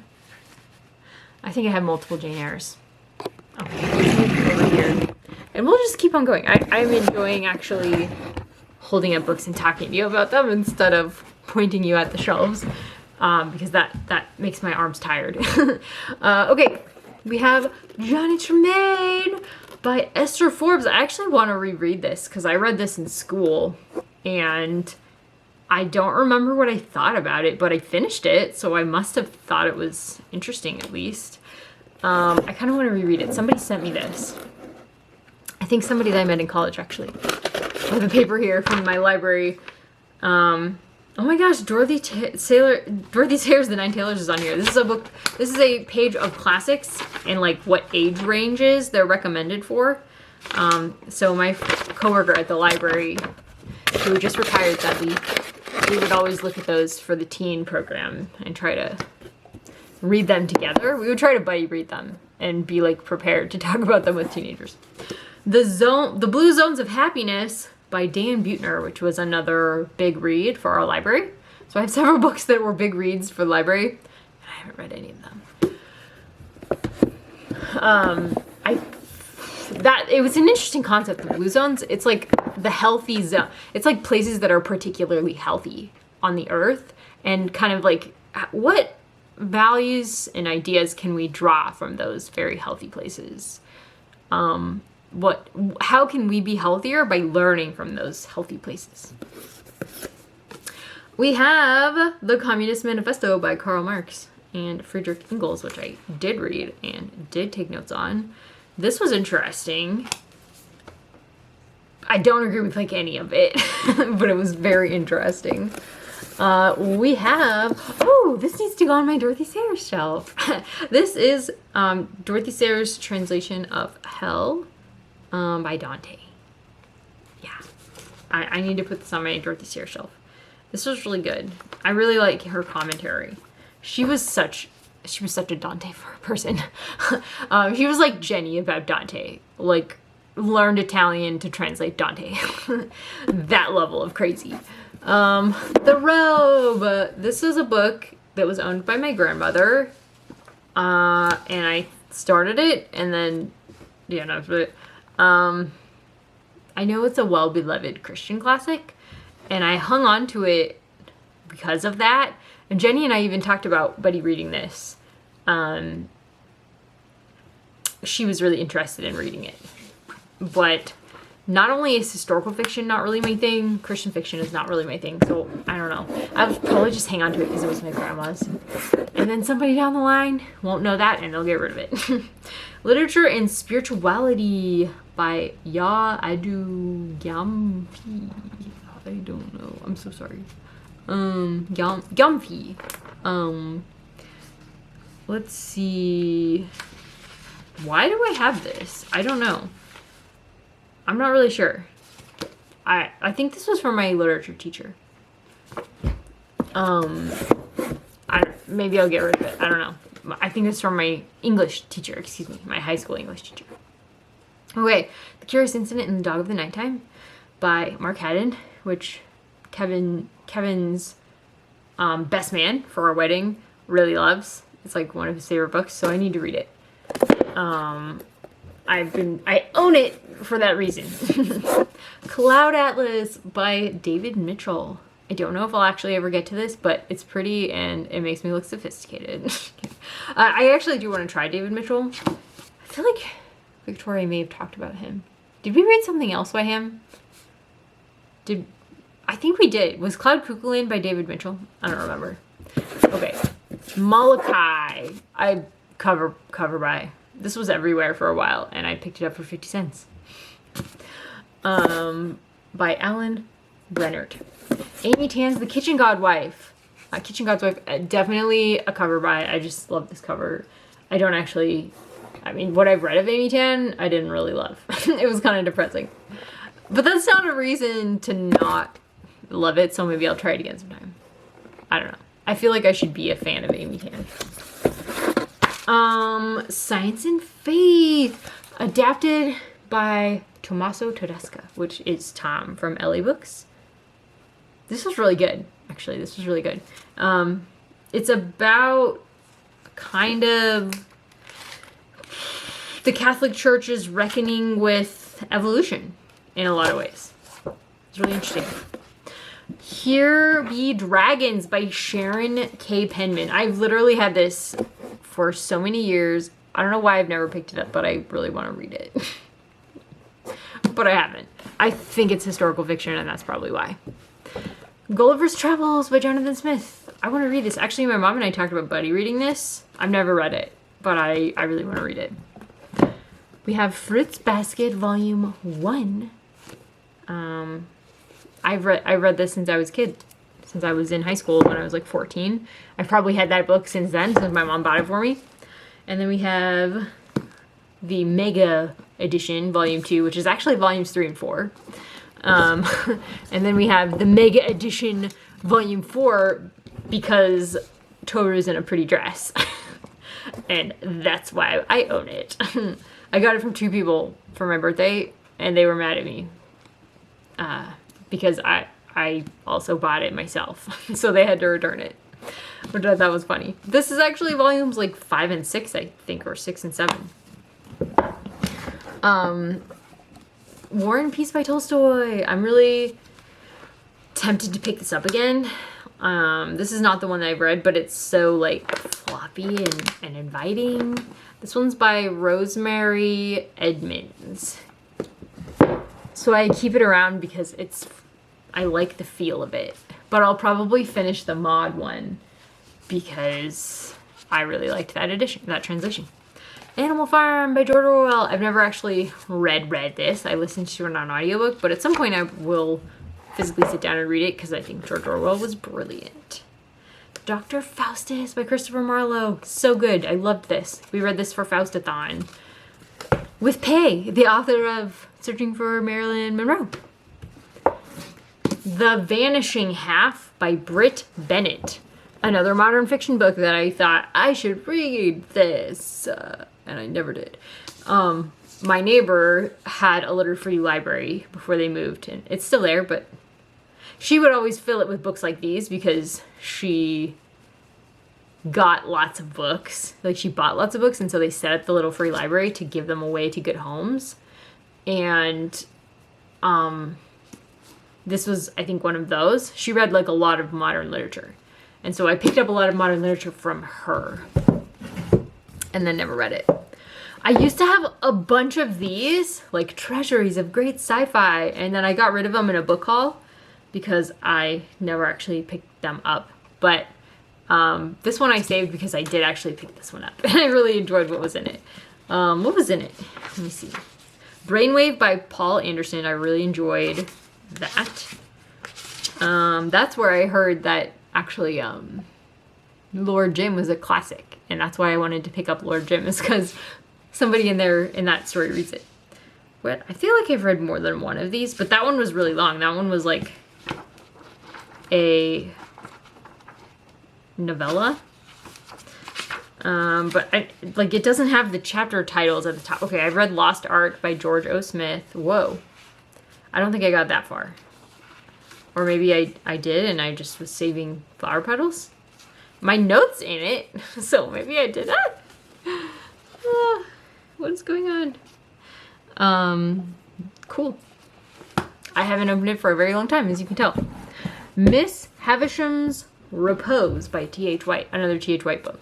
This was from my English teacher. To Die For by Sandra Bird. Okay, I have a bunch of historical fiction that I'm not going to read. I should probably get rid of them. To Die For by Sandra Bird. At the Mercy of the Queen by Anne Clinard Barnhill. Shadow on the Crown by Patricia Bracewell. I think I got all these because they were at the library, but they all smelled very strongly of cigarette smoke because whoever brought them in was a smoker. And they were just going to toss them because of the smell. And I was like, no, they're so pretty. I will take them home. And now they don't really smell like cigarette smoke anymore. But I still haven't read them because I don't really read historical fiction. But maybe this one, because I've heard of her, Patricia Bracewell. Maybe I'll try her. This one I might actually read, Hild by Nicola Griffith. I feel like Jen read this. The Ghost Bride by Yangzi Chu. I probably would read this, actually. So it's mainly just the first 2 or 3 that I will probably get rid of. King's Alms Mines by H. Rider Haggard. I don't really have a lot to say about that. Catherine by Annie Seton. I've read several books by Annie Seton because my dear friend that I've talked about multiple times, who's passed away, who loved A Tree Grows in Brooklyn, she also loved this and bought it for me. And it's so pretty. And so, but it took me like a year to read because I don't know anything about any of the people in here. Like it's about a lover of John of Gaunt, the Duke of Lancaster. I've read it and I still don't know what it's about. I don't know. I don't know anything about English history. But I have read several Annie Seton books because of my friend. And I actually enjoy Annie Seton. Go figure. I think because there's romance at the center of it. If there's a romance at the center of it, sometimes I can get behind it. The turquoise in my Theodosia, I bought these from my favorite used bookstore because I read so many Annie Seton books. Thanks to my friend. But I haven't actually read these. These were not two of the ones I read. And then I picked this up because I liked Annie Seton. And I was like, oh, maybe I would enjoy romance. The India Fan by Victoria Holt. I've never read it. I picked up The Wild Hunt by Jane Yolen because I want to be a person who has read Jane Yolen. But I haven't actually read this. But it's a really cool cover, isn't it? Yeah. Moving on, we have more Victoria Holt. The Spring of the Tiger. We have, oh goodness, these are packed tightly. The Prince of Tides by Pat Conroy. We have Robin McKinley's Rose Daughter. I do enjoy Robin McKinley. I read several books by Robin McKinley. I'm gonna move back over here because I feel like the lighting was better. But I haven't read this one. I need to read more of her because I really enjoyed what I read. And then I DNF'd one that was like Sunshine. I think because it was about vampires and I don't care about vampires. Penmark by Susan Howatch. I don't know. I just thought, oh, it's a big chunky old yellowed, I don't know, chunky old yellowed, those things call to me. So I picked it up.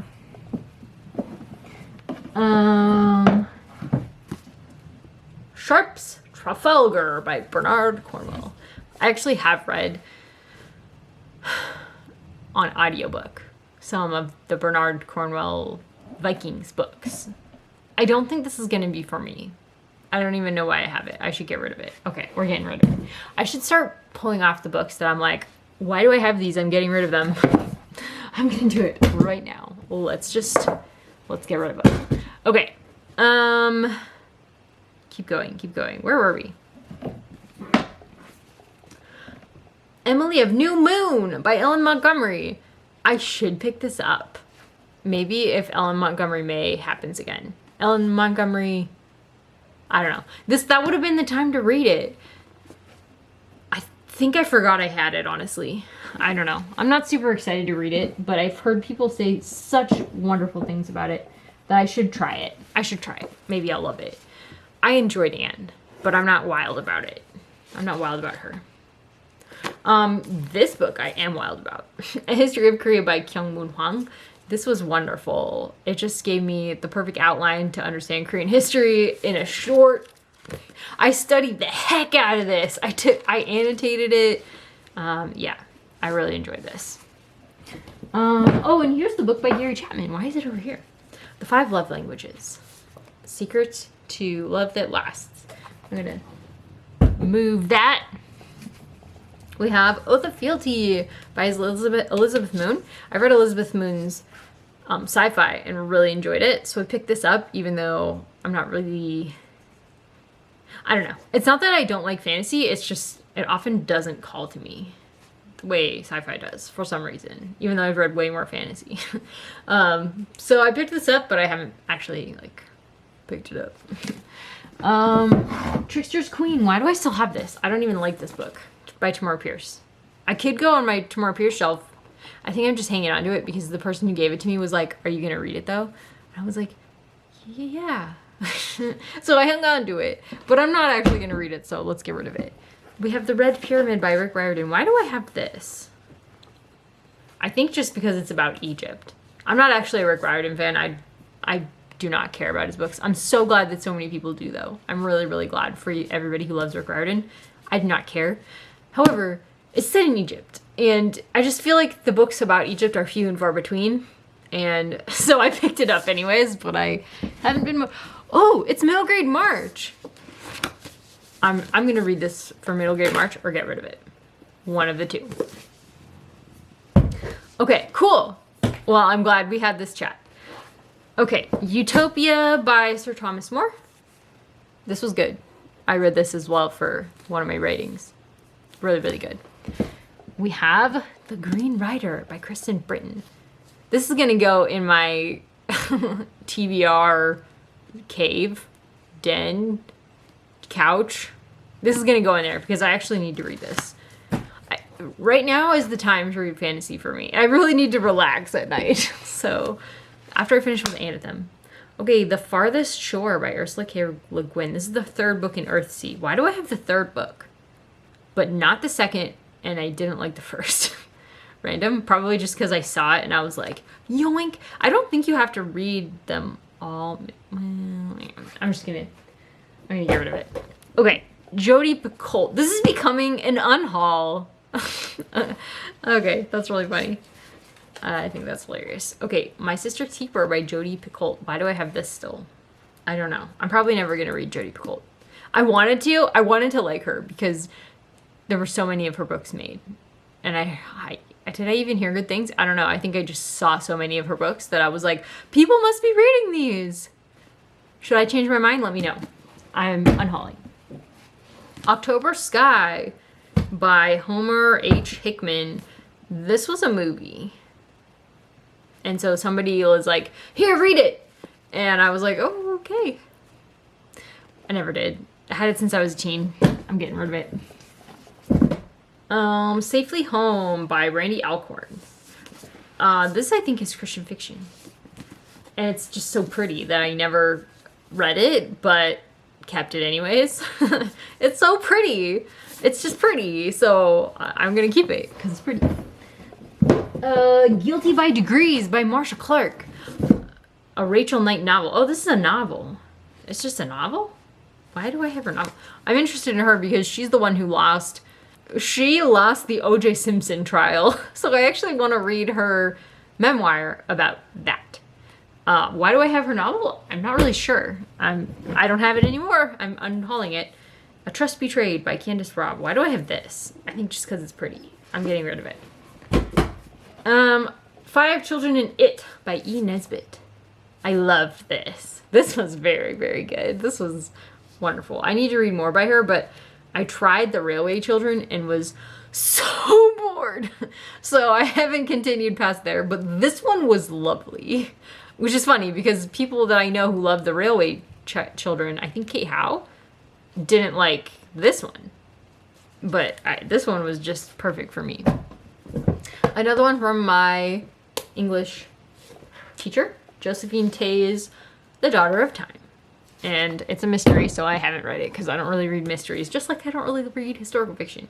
Heidi by Joanna Spiri. Loved this. Love Heidi. I love Heidi. I love Heidi. Jane Eyre. This is the one that I've read the most, as you can tell. I've read this, like, a lot. Even though it's, like, a really ugly cover. The Power of Prayer by Charles Spurgeon, which was a gift from Victoria. And I did start it. I think I read, like, the first part.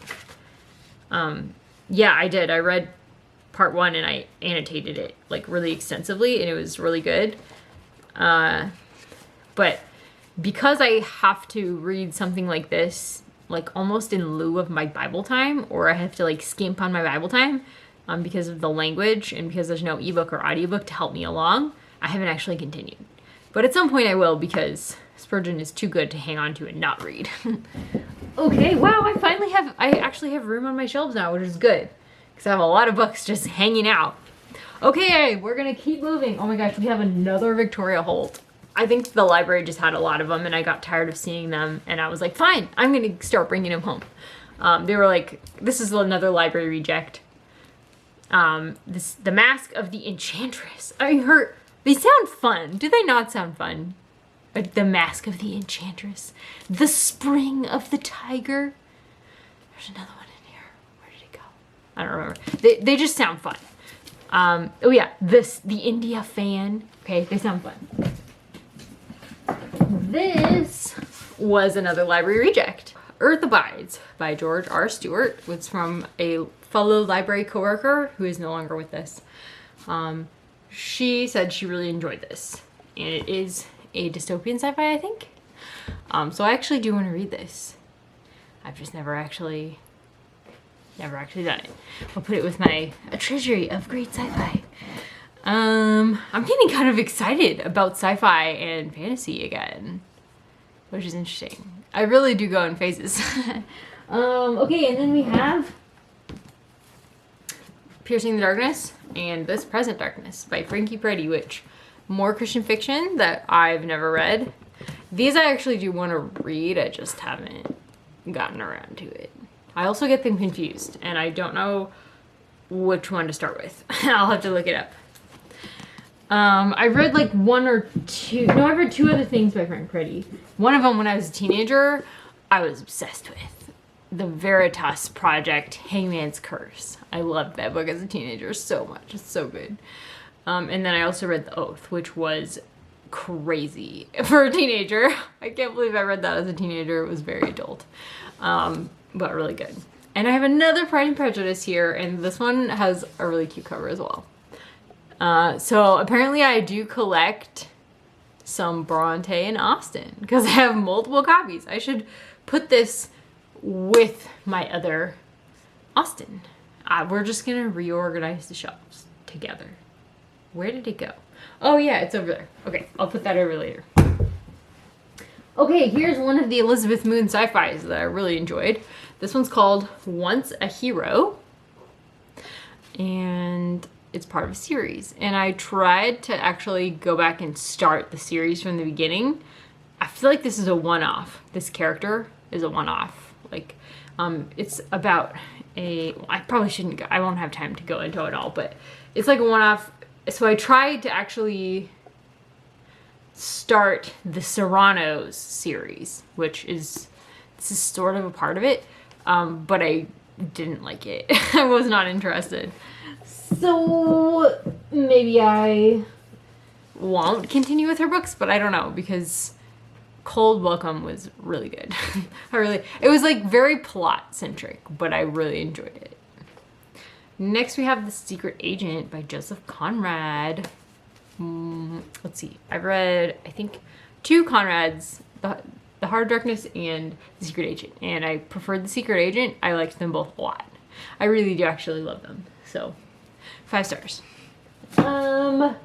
Before I Fall by Lauren Oliver, one of my favorite young adult novels. Very Groundhog Day, written so well. It's so entertaining. Kevin and I listened to this on audiobook, and he really enjoyed it, which is saying something. Basically, it's this girl kind of living her life, one day of her life, over and over and over again until the ending. And I don't want to spoil what's at the ending, but she's a mean girl, or she rather goes along with her mean girl crowd. She has like these popular friends, and they are mean girls, and so her narration is kind of mean, honestly, but it's funny. It's very real feeling. It has a lot of sharp edges, and it makes you ugly cry. It's that good. The first time I read this, I think I rated it 3 stars because I was like, my heart is broken at the end. I wanted something to be different about it. And I still kind of want something, like we both kind of, Kevin and I were like, I would have changed it a little bit. But it was really good. It's still 5 stars for me. Okay, next. The Sketchbook by Washington Irving, which Tiffany gave me. I want to read this because I really love a Washington Irving short story. He's one of my favorite American classic authors. And I love a good short story, so I need to read this. Tiffany, we need to read this. The End of the Affair by Graham Greene, which I got from my favorite. This is the one that has the book juggler. So good. I'm gonna bring Tiffany here hopefully when she comes to visit to the book chocolate. I still need to read this, but it's nice and it's covered. I love it. And then we have Codename Verity by Elizabeth Wine. This is a World War II, very character-driven young adult that will also probably make you ugly cry. I think I ugly cried. It's been so long since I read it. I actually need to reread it. But it's about a really good, about a really strong friendship. And it's like these two teenage girls who have a really, really strong friendship, and they get into trouble with, I think, the Nazis. It's the less I say about it, the better. And it did win the Prince honor. This was back when I was doing the teen program. So Amy and I read a lot of young adult fiction for the teen program, and this was one of my favorites that I read. Next we have A Place at the Table, which still has Joanna's note in it. Thank you, Jojo. This is a book about foster care. It's a woman who spent like 20 years fostering kids, and it was fabulous. I mean, really heartbreaking, but really, really well done. And I want to read it physically because I have only listened to it before. But I want to get it in my head better. I'll probably reread it whenever we actually start the process. And then we have The Case Against the Sexual Revolution by Louise Perry, which Victoria bought for me. Thank you, Victoria, because it was my favorite book of the year 2 years ago. And I also own the audiobook, so I've listened to it and read it twice already. And now I have the physical book, so next time I read it, I can annotate it. It's so good, and it's not that long. Highly recommend, highly recommend. Moving on, Chesterton's Gateway by Ethan Nicole. Dia sent me this, and I have read some of it, and I have notes in it still. I don't know why did I stop reading this? I really enjoyed what I read of it. It's essays. It's essays that he would recommend to get into Chesterton, which I appreciate because I want to be a Chesterton girly. But so far, I have not been. But that could change. That could change. This essay collection could change it. Why haven't I continued with this? I need to put this in my TBR couch. Okay, next we have Miss Jane the autobiography of Miss Jane Pittman by Ernest J. Gaines. This is another author that I learned about through school. I read one of his newer books. This is like, I think one of his oldest books. And it's fabulous. It's so good, and I would highly recommend it. The other book I read by him, A Lesson Before Dying, so good too. I mean, they were both fantastic.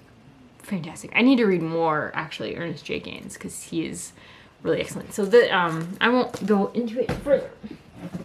The King of Atolia by Megan Wayland Turner. I kind of want to own all these because I love them. This one's the best, though. In my opinion, this one is the best. You could read it as a standalone, and I think anybody would love it. Especially if you've read The Thief first, you kind of know what to expect with this one. But this one just hits it so much harder, in my opinion. Such a banger, such a banger, such a banger. One of my favorite young adult books, although maybe it's middle grade. Regardless, one of my favorites. So good. And that's why I own it, and I've reread it multiple times. I kind of want to reread it again. Yeah. I should reread this series. I should just reread it. It's really good. Watership Down, another favorite. I need to get a new copy, though, because, yeah, it's falling apart. But loved this. Loved this. And The Far Pavilions, which I just finished on audiobook. And I saw it at their store, and I had to get it because, honestly, I need to read it physically in order to pay attention to the actual historical situation and maybe do some research on it, because I did enjoy it a lot. A lot. And this is just so pretty. It's so pretty. Okay, moving on. Pilgrim Poems by David White. I don't know why I have this. It sounds good though. I don't know. I need to read it. Oh dear. Didn't I say I have a Christian thriller that I haven't read? I don't know. Don't ask me. One of these was from... One of these was a family book club sort of thing. And they gave it to me so I could join the family book club. And I tried to give it back because I was like, I'm not going to read it. But I must have given them the wrong one. I don't know. I'm like having a moment here. I'll have to figure it out later. Okay. Next. The Games by Hugh Atkinson. I have no idea anything about this except Olympics, and I love the Olympics. And Kevin loves the Olympics. We're big Olympics fans. So that's why I own this. Called to Die by Steve Estes. The story of American linguist Chet Bitterman, a martyr for Bible translation. Have I already read this? Maybe I started it. Yeah, I think I got it for free, honestly. When somebody bought me another book, one of the Voice of the Martyrs books. Actually, yeah, that's a good story. One of the Voice of the Martyrs books, Extreme Devotion, was bought to me by a very dear friend. Bought for me by a very dear friend at like a Voice of the Martyrs book fair thing that our church had. And I think they gave me this one for free along with it, which was super sweet. Because my friend didn't have a lot of money, so it was very nice of her to buy that for me. Pirate Latitudes by Michael Crichton. I do want to read this because I think Michael Crichton's a great sci-fi thriller writer. I've read 2 of his books now. And it's about pirates, so I'll probably love it. But I just haven't. Okay, and then finally we have Seabiscuit, an American Legend by Laura Hillenbrand. Okay, I'm going to move you over to my desk where I have a crap ton of books just piled there. Hi, I think I'm just going to have to hold you. Okay, yeah. So here's one pile. This was from Christmas and I just haven't put them away yet because I wanted to film my shelf haul, which I'm finally doing. Now I can find a place for these. So Ruthless Elimination of Hurry by John Mark Comer. Piranesi by Susanna Clark from Victoria. This one's from Jojo. We have for my dad, The Last President, 1900 by Ingersoll Lockwood. We have Wind and Truth by Brandon Sanderson, which I'm gonna have to somehow make room for on my Brandon Sanderson shelf, even though I don't have room. And we have Alexei Navalny's Patriot, which is gonna have to take pride of place somewhere. I just have like random stuff on my desk. But we have Compassion and Conviction, The Ant Campaign by, I don't think it's coming into, Justin Gibney. That's who it is. The Pushcart War by Gene Merrill from Faith. Thank you, Faith. And then we have over here things that I just got from Dia. Thank you, Dia. Poor Folk and Other Stories by Fyodor Dostoevsky. And The Late Night. This is book 4 in the Protector of the Small series by Tamar Pierce. I'm like leaving these out because I want to read them immediately. Okay, and then here's my stack that I normally put my camera on while I'm filming anything. We have Pilgrim's Progress by John Bunyan, but there's something else in it too by Isaac Walton. I don't know what else it is. Hearing God's Voice by Blackaby, that's a Kevin book. The Life You've Always Wanted, that's a Kevin book.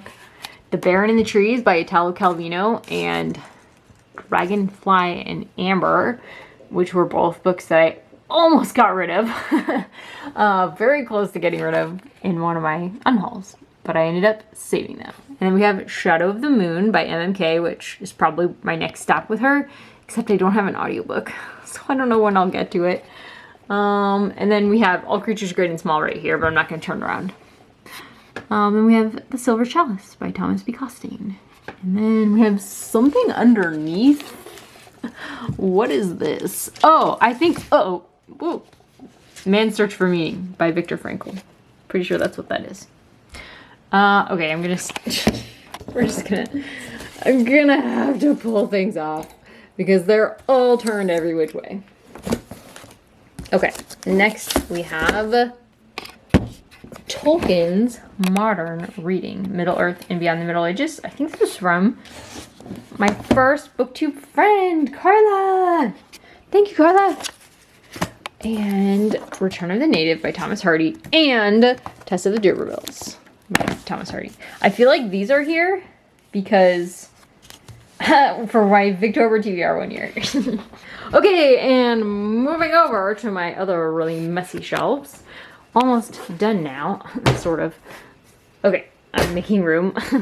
Okay, what do we have here? Oh yes, this is another library big read book that I'm getting rid of.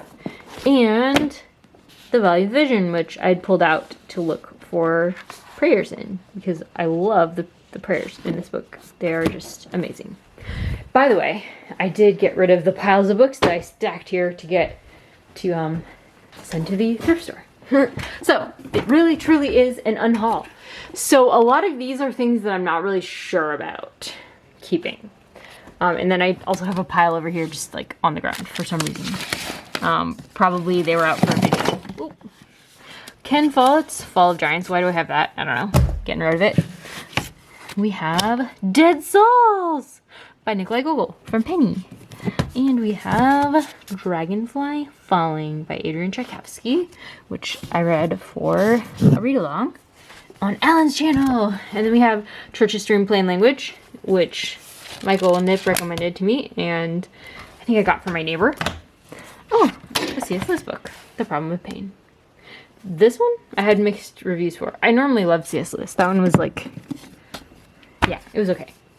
The Russian Debutante's Handbook, which I got on vacation, and The Revolution of Marina M, which I was going to buddy read by Jan Fitch, but then I chickened out.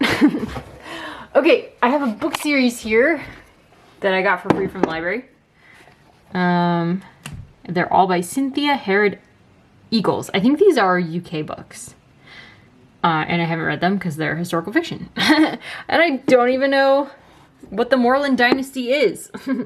But Ayn Rand by Alice Shrugged by Ayn Rand, which I keep for nostalgia's sake. I probably won't reread it. But I've thought about getting rid of it because I'm not going to reread it. Silas Marner, probably not going to reread it. It was good. I actually did like it a lot. Honor by Elif Shakaf was a gift from a friend. I Captured the Castle was something I won in Kate House Patreon. And I haven't read it yet, but I would like to do that. How the Soviet System Works, which I just think is really cool looking. I got this at the library. It's on their honor charge system, so I actually need to read it and return it. Every Man Dies Alone by Hans Fallada. I don't know why I thought that sounded cool, but I did. So I got it. This was from the Little Free Library. I'll have to put that back later. And then, okay, I'm not on the fence about these. I'm kind of sad that they're over here. They belong on my white shelf, but I ran out of room. We have books 3 and 4 of Gene Wolfe's new Book of the New Sun, which is his magnum opus. And we have another Gene Wolfe fantasy called The Night. I need to read more by him because I love him. The Scorpio Races by Maggie Stiefvater, which used to have Pride of Place on my white shelf. However, it's the only book that I currently own, I think, by Maggie Stiefvater. So I made room for other authors. And then Jonathan Strange and Mr. Morale, which I adore. But I've never actually read the whole thing physically. Oh, this is the one that definitely starts out with like an F word. I'm like almost positive. But I kept it because I kind of want to read it. War Trash by Ha Jin. And then Andrew's Brain by E.L. Doctorow, which I have because I love the cover, honestly. Cover by another library book haul purchase. Villette by Charlotte Bronte. I still need to read that. I haven't yet. Oh yeah, The Historian by Elizabeth Costa. I definitely want to read that one. Ten of Wildfell Hall by Anne Bronte. Julius Caesar by Shakespeare. Definitely read that. Raven and King by Iris Ching. I need to read that. Another cover grab. Fiddler's Fair by Mercedes Lackey. I haven't actually read or liked anything by Mercedes Lackey. Okay, these two are horror sci-fi fantasy. Why do I have this over here? I need to pull this out. Some belong here. Oh, I guess it was keeping the book out. That's why it's there. Okay. Mr. Monster and I Am Not a Serial Killer by Dan Wells. So great on audio. Honestly, highly recommend them on audio. They're so good. They're like fantasy horror young adult. And then I have some Sarah Dessen books because I used to be a huge Sarah Dessen fan. As a kid, loved this. This was my favorite. It's just like a summer breezy book kind of a thing. Really fun. I studied it because I was writing similar things. I was upset that they made her dress red though, because it used to be pink and I loved that, but she got upset. The author got upset with that because the pink did not match the spine. I was like, I don't care. Pink is better than red. Should have kept it pink. Okay, what even are these? Maybe we'll just skip those. I don't even know. And then we have 1Q84 by Haruki Murakami. Moving on, my Christian shelf. A lot of these are from my neighbor, and I'll probably get rid of them. The Quotable Lewis. I'm not gonna read it. I like Lewis, but I'm not like insane about Lewis. Lewis at the Breakfast Table. Why do I have these? I'm just gonna get rid of them. Then we have The Imitation of Christ by Thomas A. Kempis, which I definitely want to read. The Question of God, I really want to read that one. C.S. Lewis and Sigmund Freud debate God, love, sex, and the meaning of life. I really want to read that. Why haven't I yet? I don't know. Then we have And God Came In by Lyle W. Dorset? I don't even know what this is. Did I get this? Oh, it's Joy Davidson and Her Life and Marriage to C.S. Lewis. Okay. I might read that. I don't know. Jack by Dorothy Sayers. No, not Dorothy Sayers. George Sayers, excuse me. This is a biography of C.S. Lewis, who was called Jack by his friends. Surprised by Joy, The Shape of My Early Life. I always thought that this involved Joy because he marries Joy Davidman, but no, it's not. What is this? Readings in Christian Ethics. I will have to put this back on the shelf. I think this must have been a Kevin book. Okay, I'll put it back later. Lenten Lands by Douglas M. Gresham. That is C.S. Lewis's adopted son, Joy Davidman's son. My childhood with Joy Davidman and C.S. Lewis. I probably won't read this, but my neighbor gave it to me and she was obsessed with the movie Shadowlands. So, and then we have some Spurgeon sermons for my parents, which is really nice of them. Ooh, I need to read this because I'm going through Revelation right now. Yes, we're gonna set that out. 12 sermons for young people and 12 sermons on repentance. C.S. Lewis, The Four Loves. I'm not super enthusiastic about that one. I started it a long time ago, but I'm gonna keep it. I just am. The Reluctant Convert. The Most Reluctant Convert. I would like to read that. I want to learn why C.S. Lewis became a Christian because was he atheist or agnostic first? I don't know. Watch for the Light. Readings for Advent and Christmas. C.S. Lewis, The Business of Heaven. Daily readings from C.S. Lewis. Why does anybody really need to read C.S. Lewis every day? That's kind of weird to me. I mean, I just feel like my neighbor worshipped C.S. Lewis. No offense, neighbor. The Joyful Christian, another like readings of C.S. Lewis. I just don't know why. Why are we doing readings from C.S. Lewis? Maybe I should just... No, I won't get rid of them. Okay. My Almost First Heist by Oswald Chambers. I need to read this. Victoria was just talking about this. Ethics by Dietrich Bonhoeffer. I've read some of this and it was really good. And then Evidence That Demands a Verdict by Josh McDowell for the apologetics. And then I have like a bunch of Bible studies. We won't go over all of those. But yeah, lots of Beth Moore. Religious World. Okay, these are school books, not important. Rose from Briar. This was great because Amy Carmichael was writing it about chronic illness when she was down with a broken leg, and it was really intense. So it was really touching. I really enjoyed that. 5 Things to Pray for Your Church. This was fine. I don't know. It was fine. It was too short to really mean anything to me. Discipline Unto Prayer. I don't know. Secrets of Intercessory Prayer by Jack Hayford. I think this is from my mom. A Concise History of Christian Thought, my favorite school book. I'm sorry. Have you even been able to read anything? I've been holding you like this. This was an Advent Bible study. It was so good. Journey from Text to Translations. America's God. Augustine's Confessions, which I read some of with JoJo. 20th Century Theology. Bible Chronology Commentary. Spiritual Man by Watchman Nee. I need to read that. Bible Dictionary. And Prophecy. Yeah, a lot of these Christian books are like really deep in the weeds. We have Mere Christianity again. I have another copy of it. Oh, Flannery O'Connor. This needs to go on my Flannery O'Connor shelf. I think I was looking for it the other day. This is my Greek New Testament, which I got when I was a teenager, and I thought that would be a cool project. God and the Dog. I love this book. Okay, this needs to go on my C.S. Lewis shelf. Yeah, lots of school books. Case for Christ. Unshakable Foundations was really good. And a ton more Bible studies and Bibles. That, my friends, is it. Thank you for joining me for this very long video. I really enjoyed it. I thought it would be a slog, but it was actually fun. And I picked out my next TBR. Thanks so much. Let me know down below what you thought about this. And I'll talk to you next time. Bye.